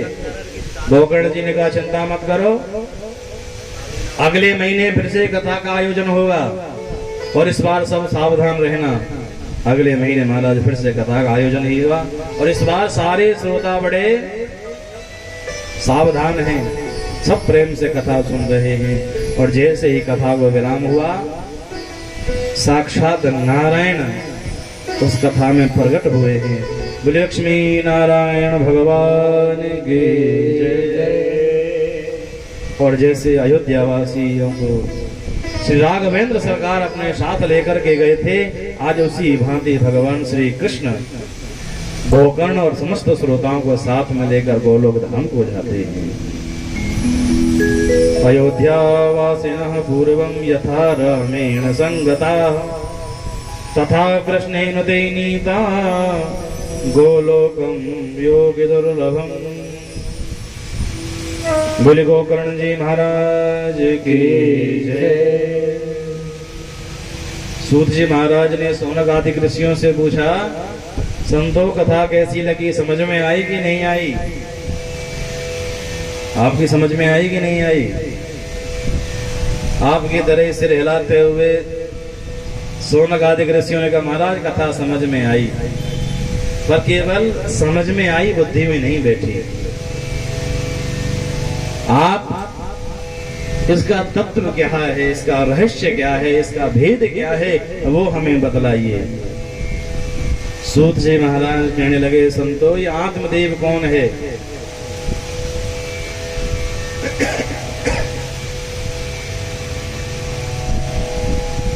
ये आत्मदेव है हमारी आत्मा, ये निर्मल है, आत्मा में कोई मैल नहीं होता है।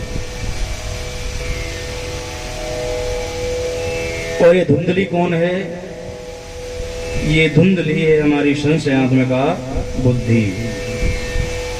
बुद्धि बार बार संशय पैदा करती है और आदमी वही करता है जैसा बुद्धि कहती है। बुद्धि कहेगी कथा में चल तो कथा में आएगा, पर बुद्धि नहीं कहती नहीं बारिश बहुत है, कंबल ओढ़ के खर्राटे बजा के सो, इसी में आनंद है। तो वही महाराज लंबे पांव करेंगे और खर्राटे बजाएंगे। यदि मन में आस्था है, बुद्धि ने कह दिया भले शरीर में बुखार है कोई बात नहीं, पर कथा में चलना है तो चलना है, महाराज जी भी तो कथा सुना रहे हैं, तो फिर बुद्धि के अनुसार ये आदमी काम करेगा। और उनसे जो संतान पैदा होती है धुंधकारी, वो कौन है? वो है हमारा अहंकार।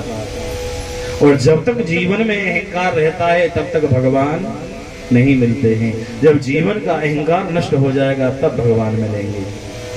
और जब अहंकार जीवन में आ जाता है ना, तो जीवन की 7 गांठें उजागर हो जाती हैं। और भगवान तब मिलेंगे जब वो 7 गांठें टूट जाएंगी, बिखर जाएंगी। और वो 7 गांठ कौन सी हैं? अस्मिता, राग, द्वेष, अभिनिवेश, अविद्या, अहंता और ममता।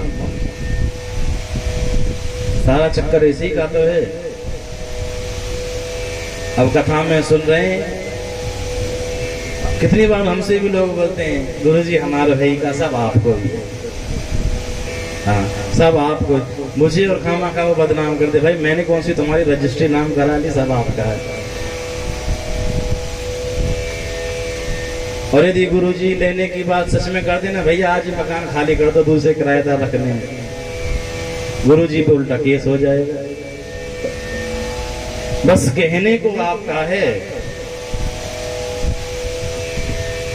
दूसरे का मन रखने के लिए। अंदर से त्याग की वृत्ति नहीं है, त्याग की भावना नहीं है। उसी ममता में पड़े रहते हैं, यू भी आ जाए वो भी आ जाए, यू भी मेरो वो भी मेरो। हाँ, आरती करेंगे, रोज मंदिर में जाएंगे, आरती में गाते हो नहीं गाते हो? तेरा तुझे को अर्पण क्या मेरा स्वामी, क्या लागे मेरा, तेरा तुझको अर्पण क्या लागे मेरा। तन मन धन और जीवन सब कुछ है तेरा, स्वामी सब कुछ है तेरा। इतने बड़े त्यागी बन जाएंगे, कहेंगे तन ये शरीर भी तेरा, मेरा मन भी तेरा, ये धन भी तेरा, ये सारा जीवन भी तेरा। भगवान भी कहेंगे बड़ा अच्छा भक्त है, सब कुछ मुझे ही सौंप रहा है, तन मन धन जीवन सब कुछ। पर कब तक भगवान का? कि जब तक आरती कर रहे हैं तब तक। आरती शांत भी नहीं होगी, इतने में विचार बदल जाएंगे। पंडित जी से आके तुरंत पूछेंगे, पंडित जी मन बड़ा दुखी है। 2 मिनट पहले तो मन तन धन जीवन सब भगवान को समर्पित, और 2 मिनट में पंडित जी पे पूछेंगे मन बड़ा दुखी रहता है। शरीर में बड़ी बीमारी लग गई है महाराज। ससुर जी को शुगर है, स्वामी जी भी बड़े परेशान हैं, बच्चों के भी सिर में दर्द रहता है। और महाराज जी क्या बताएं, कभी कभी तो मेरा भी पूरा मतलब पूछे मत, जीवन ही बेकार है। और घर जाती आरती का प्रारूप बदल जाता है। हाँ, जो कहते हैं ना तन मन धन सब तेरा, अरे घर में जाके दूसरी आरती।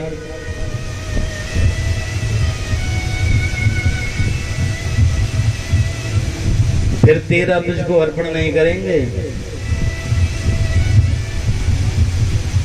कि धन भी मेरा, तन भी मेरा, जीवन है मेरा, स्वामी जीवन है मेरा।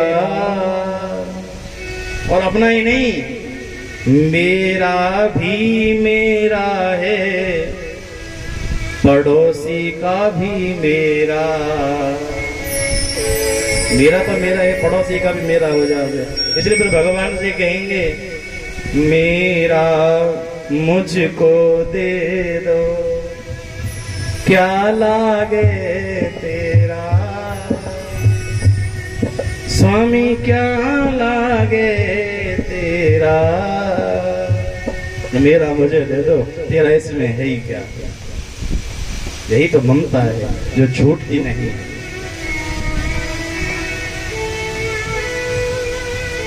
मीरा मीरा सब कहें तेरा कहेगा, जो तेरा तेरा किया करें फिर दुख काहे को हो। सब मेरा मेरा तो करते हैं, तेरा तेरा कोई करता ही नहीं है, इसलिए दुखी रहना पड़ता है। और जब जीवन की ये सातों गांठें टूट जाएंगी तब भगवान की प्राप्ति होती है। और ये गोकर्ण कौन है? वो है हमारी विवेकाधिष्ट बुद्धि, जो हर समय पर हमारे विवेक को जगाती है। इसी के साथ अंधकारी की कथा का विराम। 6वें अध्याय में श्रोता और वक्ता के लक्षण बताए हैं कि जब कथा करो तो कथा के लिए यदि आपको सकाम भावना से कथा करनी है तो मूर्त दिखाना चाहिए, और यदि आपको केवल निष्काम भावना से भक्ति करनी है, कथा करानी है, तो फिर मूर्त की कोई जरूरत नहीं है। सुंदर सा शुद्ध दिन देख लीजिए और उसी दिन कथा प्रारंभ कराइए। और जैसे हम बेटी के विवाह के लिए तैयारियां करते हैं उसी प्रकार कथा के लिए भी तैयारी करनी चाहिए। क्योंकि श्रोता जन आते हैं उनके लिए सुंदर बैठने की व्यवस्था, मंडप की व्यवस्था होनी चाहिए, व्यास जी के लिए सुंदर व्यवस्था होनी चाहिए। और कथा जब प्रारंभ हो जाए तो श्रोता के नियम कुछ बताए हैं कि जो श्रोता हैं संभव हो तो 7 दिन तक निराहार रह करके कथा सुनना चाहिए। केवल एक ही आहार लें, या तो दूध या जल। यदि ऐसा नहीं कर सकते हैं तो 7 दिन तक फलाहार रह करके कथा सुननी चाहिए। यदि शरीर में शक्ति नहीं है तो एक समय फलाहार करें और एक समय भोजन करके कथा सुननी चाहिए। एक समय फलाहार सुबह में इसलिए कि जिससे आप कथा में बैठो तो आलस्य प्रमाद नींद नहीं आए, इसी प्रेम से आप कथा बैठ करके सुन सके। वैसे कथा में लिखा तो नहीं ऐसा कि नियम होना चाहिए, और जहां तक हो ना कमर लगा के भी नहीं बैठना चाहिए। हाँ। अब श्रोता तो यही देखते हैं कहाँ कमर लगेगी। अब ये मत सोचो कुर्सी वाले कमर नहीं लगा रहे, बहुत ऐसे अलग हो गए कुर्सी पे बैठे बैठे कमर नहीं लग रही।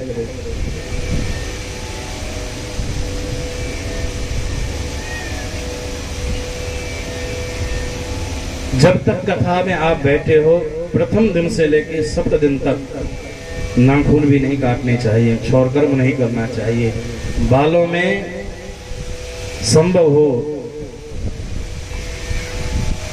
तो शैम्पू इत्यादि भी नहीं लगाना चाहिए, ये वर्जित है। और कभी भी कथा में आप जब बैठे हो तो जहां तक हो आसन लगा करके इस प्रकार बैठना चाहिए, सुखासन में या पद्मासन में बैठे। यदि आप नहीं बैठ सकते हैं, पैर लंबे भी करने पड़ जाएं, तो भागवत जी की ओर कभी पैर लंबे नहीं करने चाहिए, बड़ा दोष होता है। व्यास गद्दी की ओर पांव नहीं करने चाहिए। वैसे तो और भी बहुत सारे नियम हैं। वक्ता के विषय में बताया, जो कथा करने वाला वक्ता है, विरक्तो वैष्णवो विप्रो वेद शास्त्र विशुद्धिकृत दृष्टांत कुशलो धीरो वक्ता कार्योति निष्प्रहा।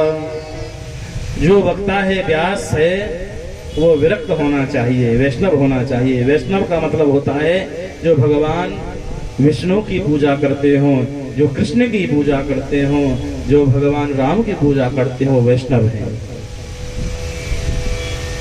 तीसरा बताया वो ब्राह्मण होना चाहिए और कथा के मर्म को जानने वाला होना चाहिए, जो कथा कितनी भी कठिन हो उसको सरल भाषा में श्रोताओं को समझा सके।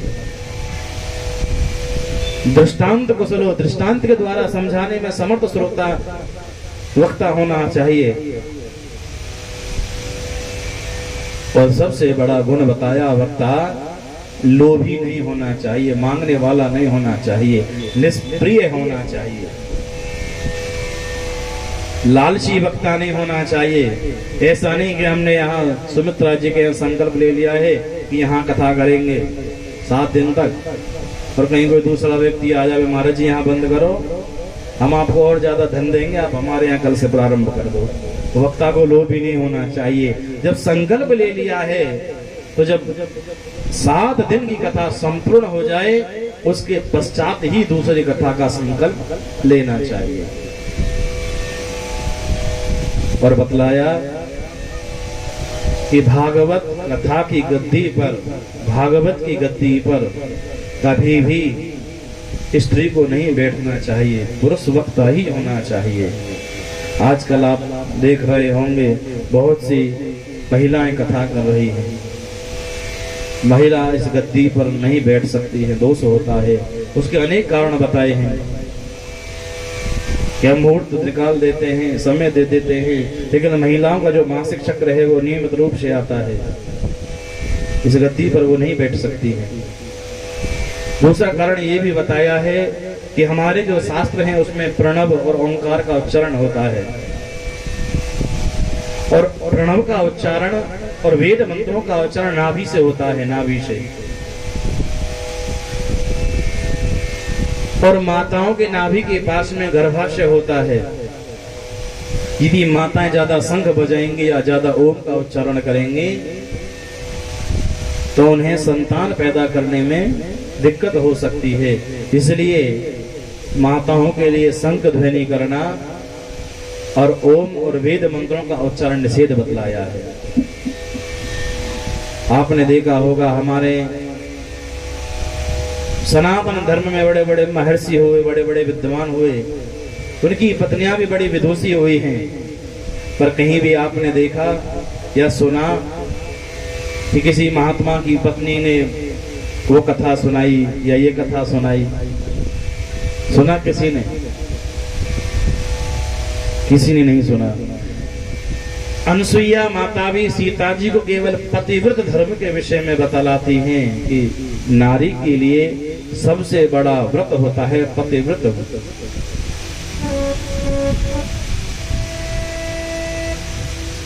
पति की सेवा करना, पतिव्रत को मानना। इसलिए कथा में आप जब भी बैठो भाव से बैठना चाहिए, और कथा में जवाब आकर के बैठ गए हैं तो कथा में बैठने के पश्चात फिर आपस में वार्तालाप भी नहीं करना चाहिए, दोष होता है।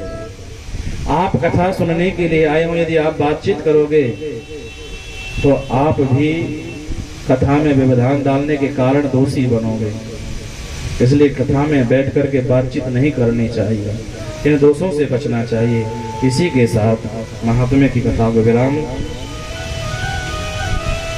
ये वांग में पुष्प भगवान श्री हरि के श्री चरणों में समर्पित। बोलिए भक्तवत्सल भगवान की जय। और आइए 2 मिनट का संकीर्तन पर कथा को आगे बढ़ाएंगे।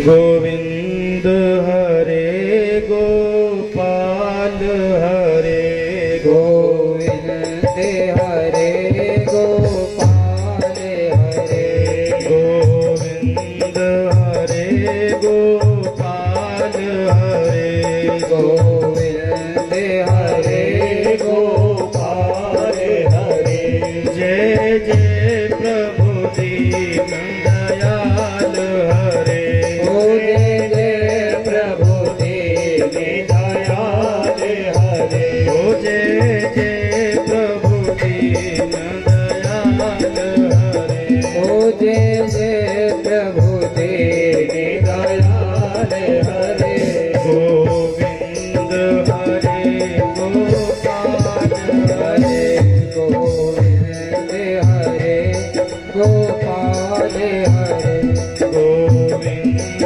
हरे गोपाल हरे गोविंद हरे गोपाल हरे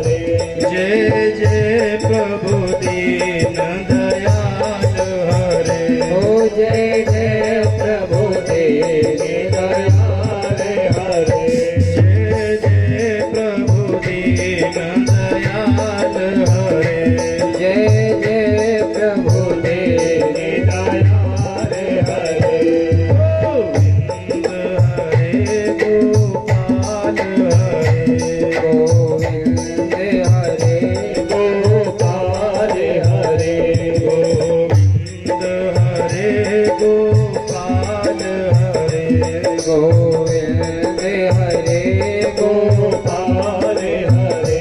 जय जय प्रभु दीन दयाल हरे। जय जय प्रभु दीन दयाल हरे। जय जय प्रभु दीन दयाल हरे। ओ जय जय प्रभु दीन दयाल हरे। गोविंद हरे गोपाल हरे। गोविंद हरे गोपाल हरे। गोविंद हरे गोपाल हरे। गोविंद हरे गोपाल हरे। जय जय प्रभु दीन दयाल हरे। ओ जय जय प्रभु दीन दयाल हरे। जय जय प्रभु दीन दयाल हरे। बोले कृष्ण कन्हैया लाल की जय। भागवत जी का मंगलाचरण 3 श्लोकों में किया है कि जन्माद्यस्य यतोऽन्वयादितरतस् चार्थेष्वभिज्ञास्वराट् तेने ब्रह्म हृदयादि कवये मुह्यन्ति यत्सूरयः तेजो वारिमृदां यथा विनिमयो यत्र त्रिसर्गो मृषा धाम्ना स्वेन सदा निरस्तकुहकं सत्यं परं धीमहि।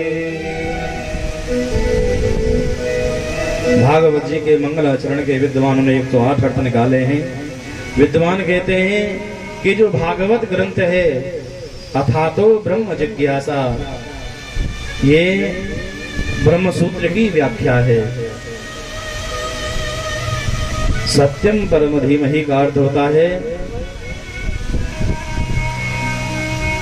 कि जो सत्य नाम भागवत में है वो भगवान श्री कृष्ण के लिए कहा गया है कि सत्यम सच्चिदानंद स्वरूपम श्री कृष्णम परम परमेश्वरम धीमहि ध्यायेमः। हम सच्चिदानंद स्वरूप श्री कृष्ण परमात्मा को प्रणाम करते हैं या उनका ध्यान करते हैं कि जिनका जन्माद्यस्य आद्यस्य जन्मादि विकार है तस्यापि यतः यत्र वसुदेव गृहे जन्मः। भगवान का ना तो जन्म होता है, ना आदि है, ना अंत है, लेकिन फिर भी ठाकुर जी ने जन्म लिया। और कहा? मथुरा की जेल में। पैदा तो भय मथुरा की जेल में, और कब कब वहां से गोकुल पहुंच गए किसी को पता भी नहीं चला। अन्वगाद इत्रतः इत्रत्व गोकुले अन्वगाद अर्थेषु विज्ञः अर्थेषु कंस वचनादि प्रयोजनेषु अभिज्ञहन् पुनः। कंस को भी पता नहीं चला कि भगवान कब कब में गोकुल पहुंच गए। और तो और स्वराट श्वेषु गोपेषु राजते शोभते, भगवान गोप गवाओं के मध्य में सुशोभित होते थे।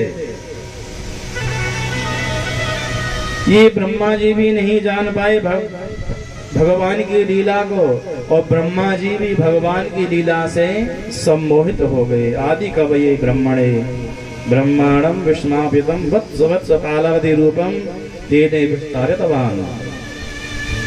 भगवान ने ब्रह्मा जी को भी मोह में डाल दिया। अरे और तो और मुह्यन्ति यत् सूरया बलदेवादयो भी मुह्यन्ति मोहम प्राप्नुवन्ति। बलदेव जी भी मोह में पड़ गए। तेजो वारि मृदाम यथा विनिमयो यत्र त्रिसर्गो मृषः।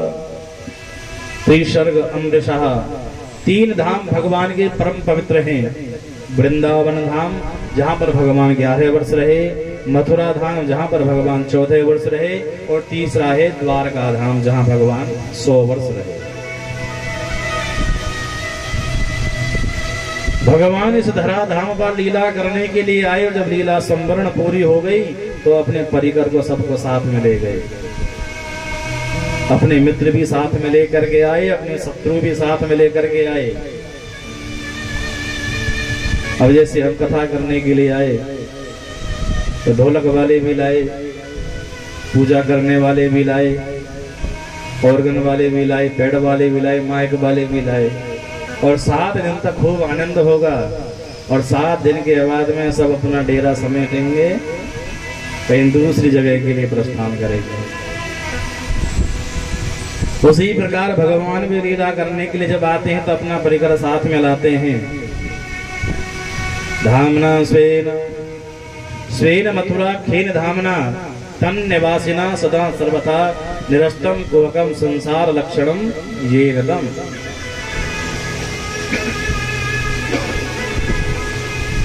जो भी संसार में भगवान के तीनों धामों में से किसी भी धाम का आश्रय ले लेता है, उसकी मुक्ति निश्चित है। चाहे मथुरा धाम का आश्रय ले लो, चाहे वृंदावन धाम का आश्रय ले लो, और चाहे द्वारका धाम का आश्रय ले लो। दूसरे श्लोक में अनुबंध चतुष्टय बताया है।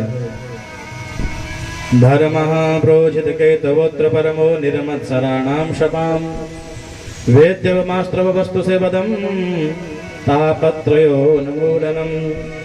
श्रीमद्भागवते महामुनिकृते किं वा परेरीश्वरः सद्यो हृद्यवर्त्यते कृतभिः शुश्रूषुभिः तत्क्षणात्।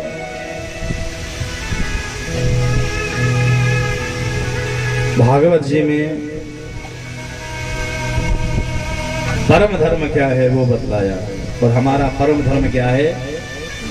भगवान की प्राप्ति ही हमारा परम धर्म है। लेकिन भगवान की प्राप्ति क्यों नहीं होती है? कि हमारे अंदर भी मच्छर हैं। हाँ, कौन से मच्छर?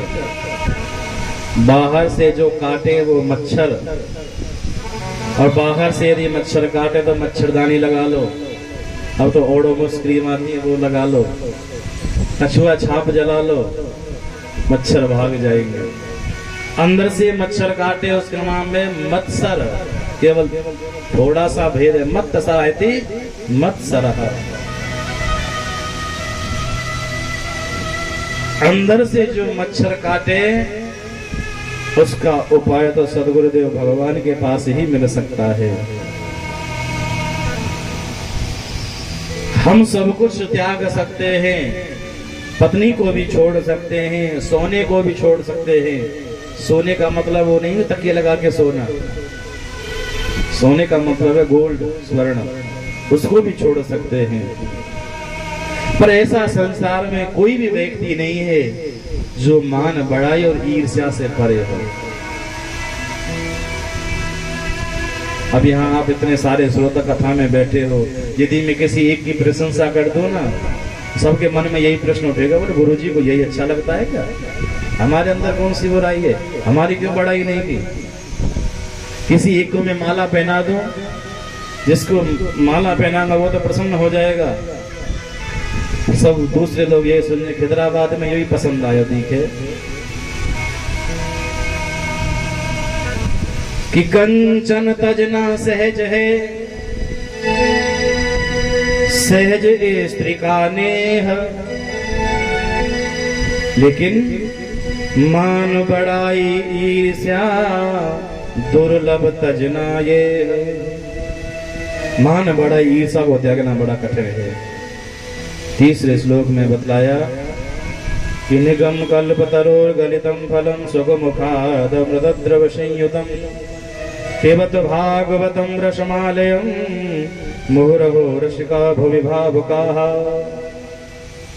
व्यास जी कहते हैं ये जो भागवत है ना, पका हुआ फल है, गलितम फलम। शिष्यों ने कहा गुरुदेव पका हुआ फल है, इतने ऊपर से वृक्ष से गिरा है, तो भूमि पे आकर के गिरा है तो पिलपिला हो गया होगा।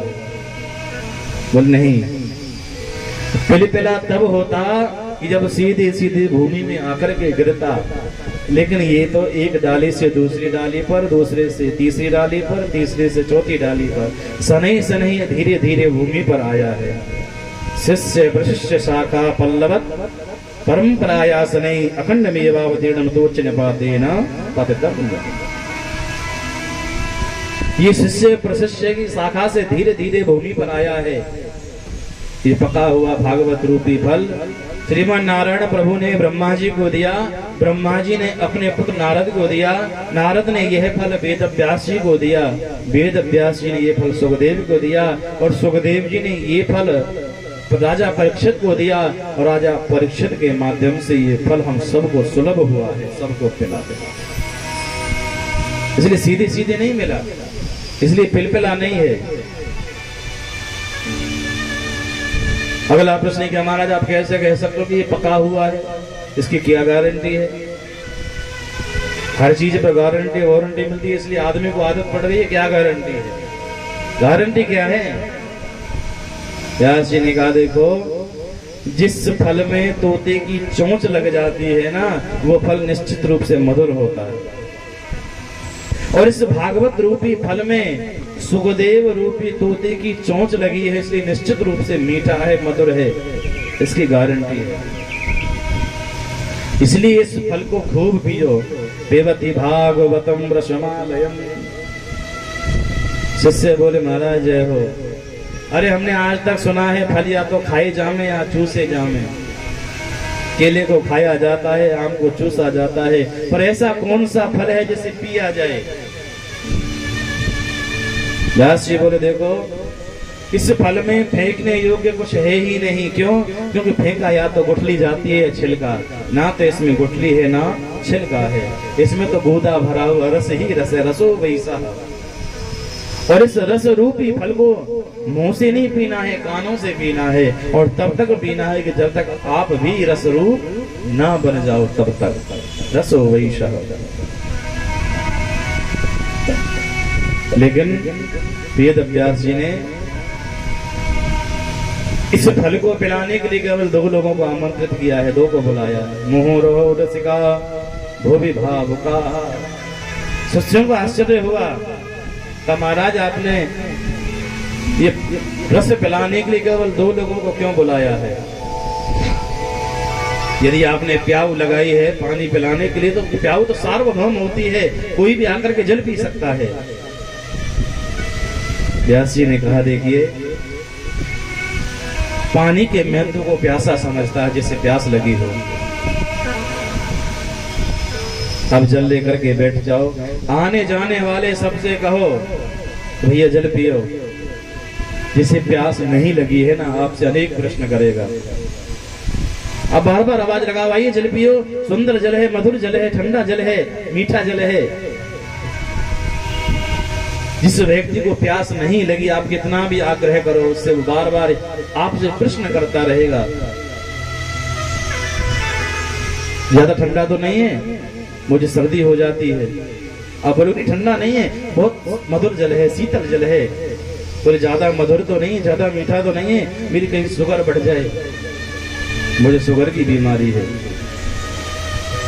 कहीं हैंड पंप का तो नहीं है, कहीं कुएं का तो नहीं है, कहीं तालाब को तो नहीं है। आप बारंबार कहोगे नहीं भैया शुद्ध छना हुआ जल है, लेकिन फिर भी उसे विश्वास क्यों नहीं होता है? क्योंकि उसे प्यास नहीं लगी है। यदि उसको प्यास लगी होती तो सीधे दौड़ा दौड़ा आता, अर्चनी करता, जी भर के जल पीता। वो आपसे एक बार भी ये नहीं पूछता कि कुएं का है, मीठा है, ठंडा है, कैसा है, क्योंकि उसे प्यास लगी है। और इस भागवत रूपी फल को वही पी सकता है जिसे भगवान के नाम की प्यास लगी है, जिसे भगवान के नाम की प्यास लगी है। इसलिए वेद व्यास जी ने केवल 2 लोगों को बुलाया है, रसिक और भावुक जन।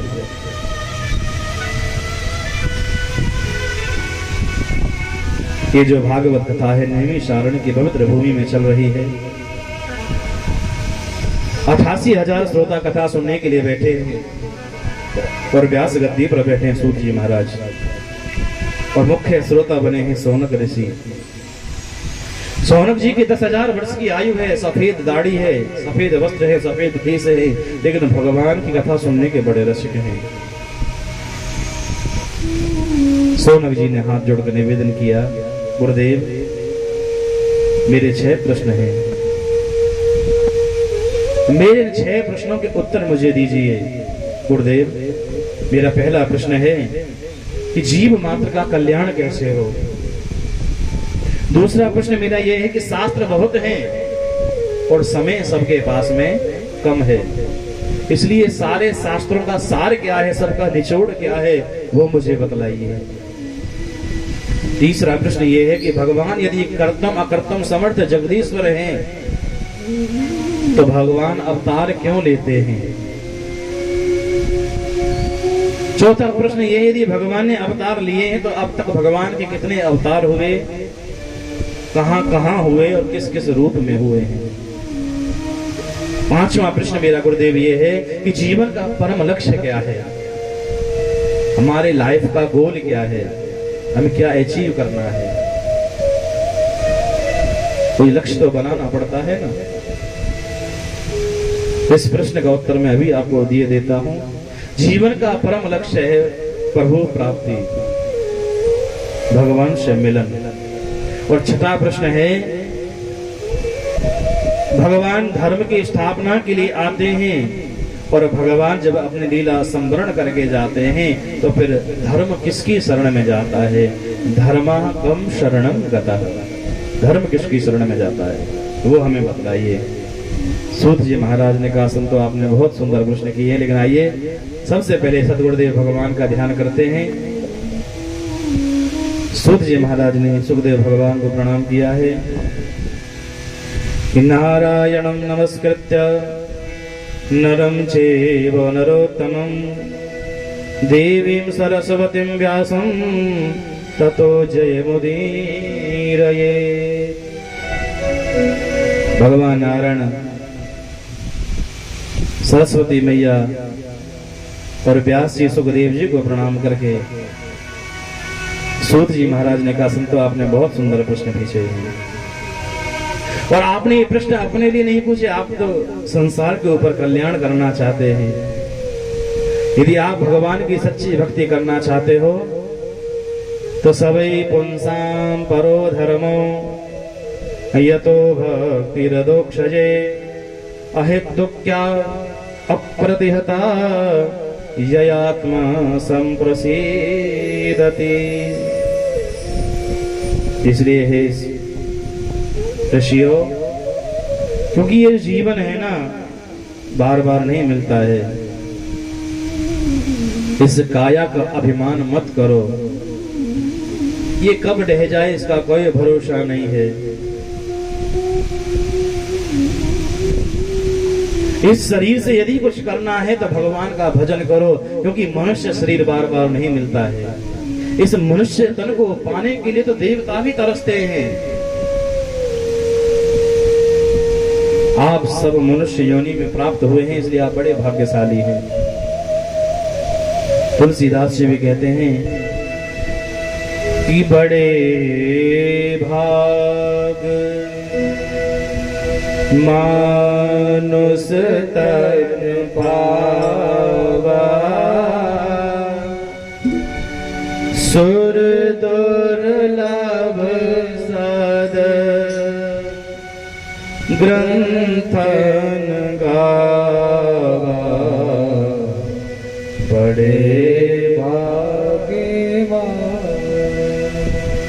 बड़े भाग्य से मनुष्य शरीर मिलता है। और ये मनुष्य तन पाकर भी हम भगवान का भजन नहीं करते तो हमारे बराबर मूढ़ कोई नहीं है। ये शरीर बार बार नहीं मिलेगा, आज मिला है, अब मिला है, पता नहीं अगली बार किस योनि में जाना पड़े। जन्म लेना हमारे हाथ में थोड़े ही है। कि सुंदर काव्या देख के मत ज्यादा इतराए, ये सब मिट्टी से बनी तो मिट्टी में मिल जाए। जप ले हरि का नाम हो काया ना तो है फिर मिले। जप ले हरि का नाम काया ना तो है फिर मिले। जप ले हरि का नाम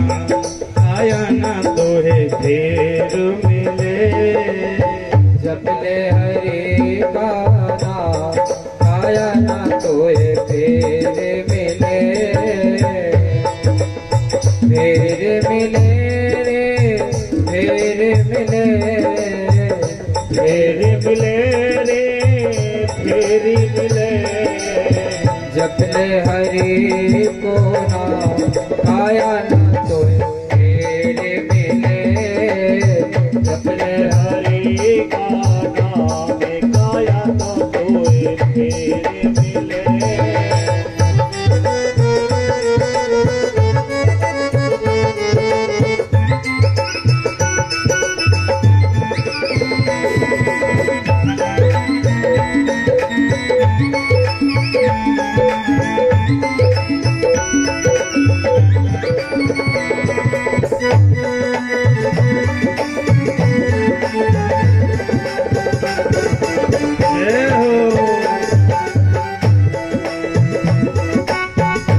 तालियों की सेवा करते हुए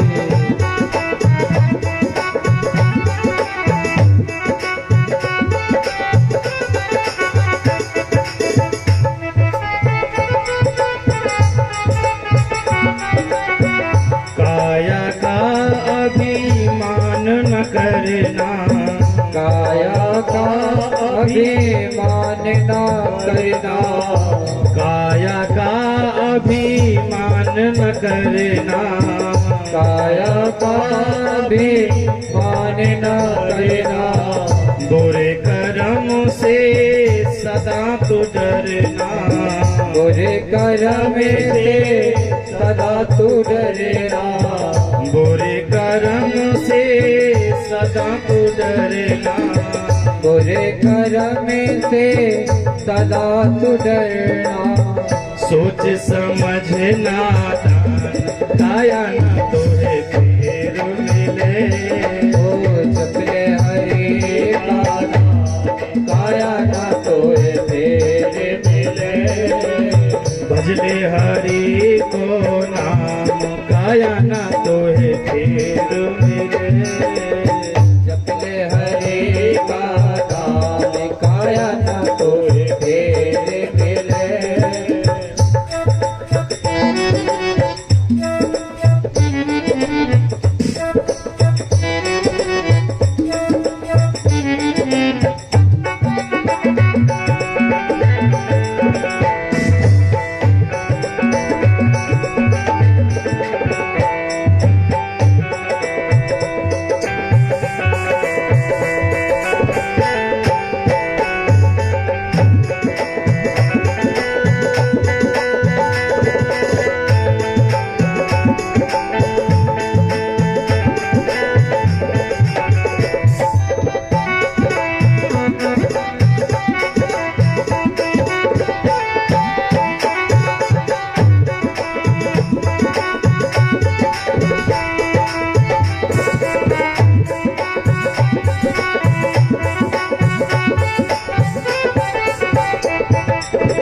इस दुनिया में धर्म बहुत है।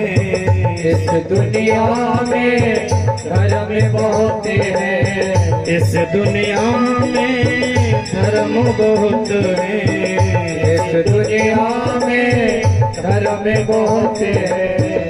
धर्म बहुत है कर्म बहुत है। कर्मी बहुत है कर्मी बहुत है। धर्म बहुत है कर्म बहुत है। कर्मी बहुत है कर्मी बहुत है। निश्चय तो जान काया न तोहे फेर मिले। जपले हरि का नाम काया न तोए फेरे मिले। जपले हरि का नाम।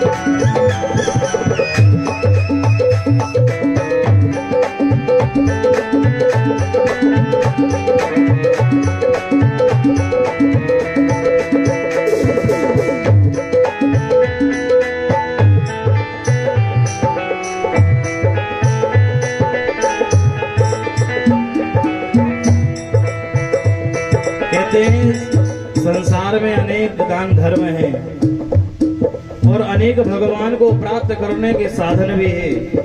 चाहे किसी को भी अपना लो और उसी से भगवान की प्राप्ति हो जाएगी।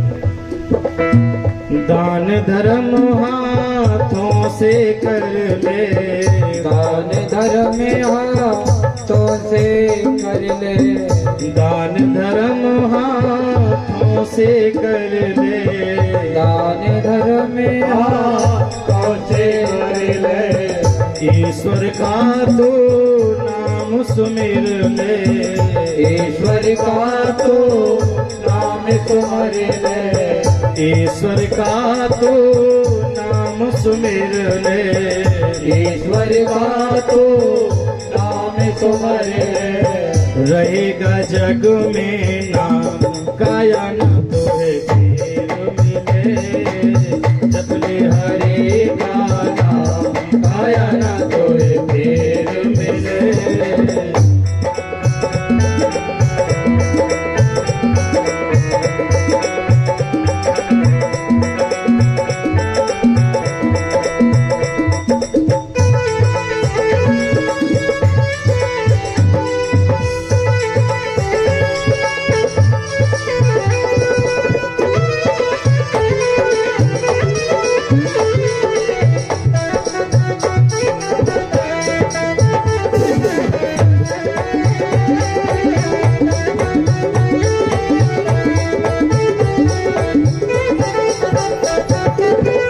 सत्य धर्म जो बहुत दूर है, सत्य धर्म जो बहुत दूर है, सत्य धर्म जो बहुत दूर है, सत्य धर्म जो बहुत दूर है, गुरु मिले तो पास बहुत है, गुरु मिले तो पास बहुत है, गुरु मिले तो पास बहुत है, गुरु मिले तो पास बहुत है। इसलिए आपको करना क्या है? ओ ले ले गुरु जी का नाम काया ना तोरे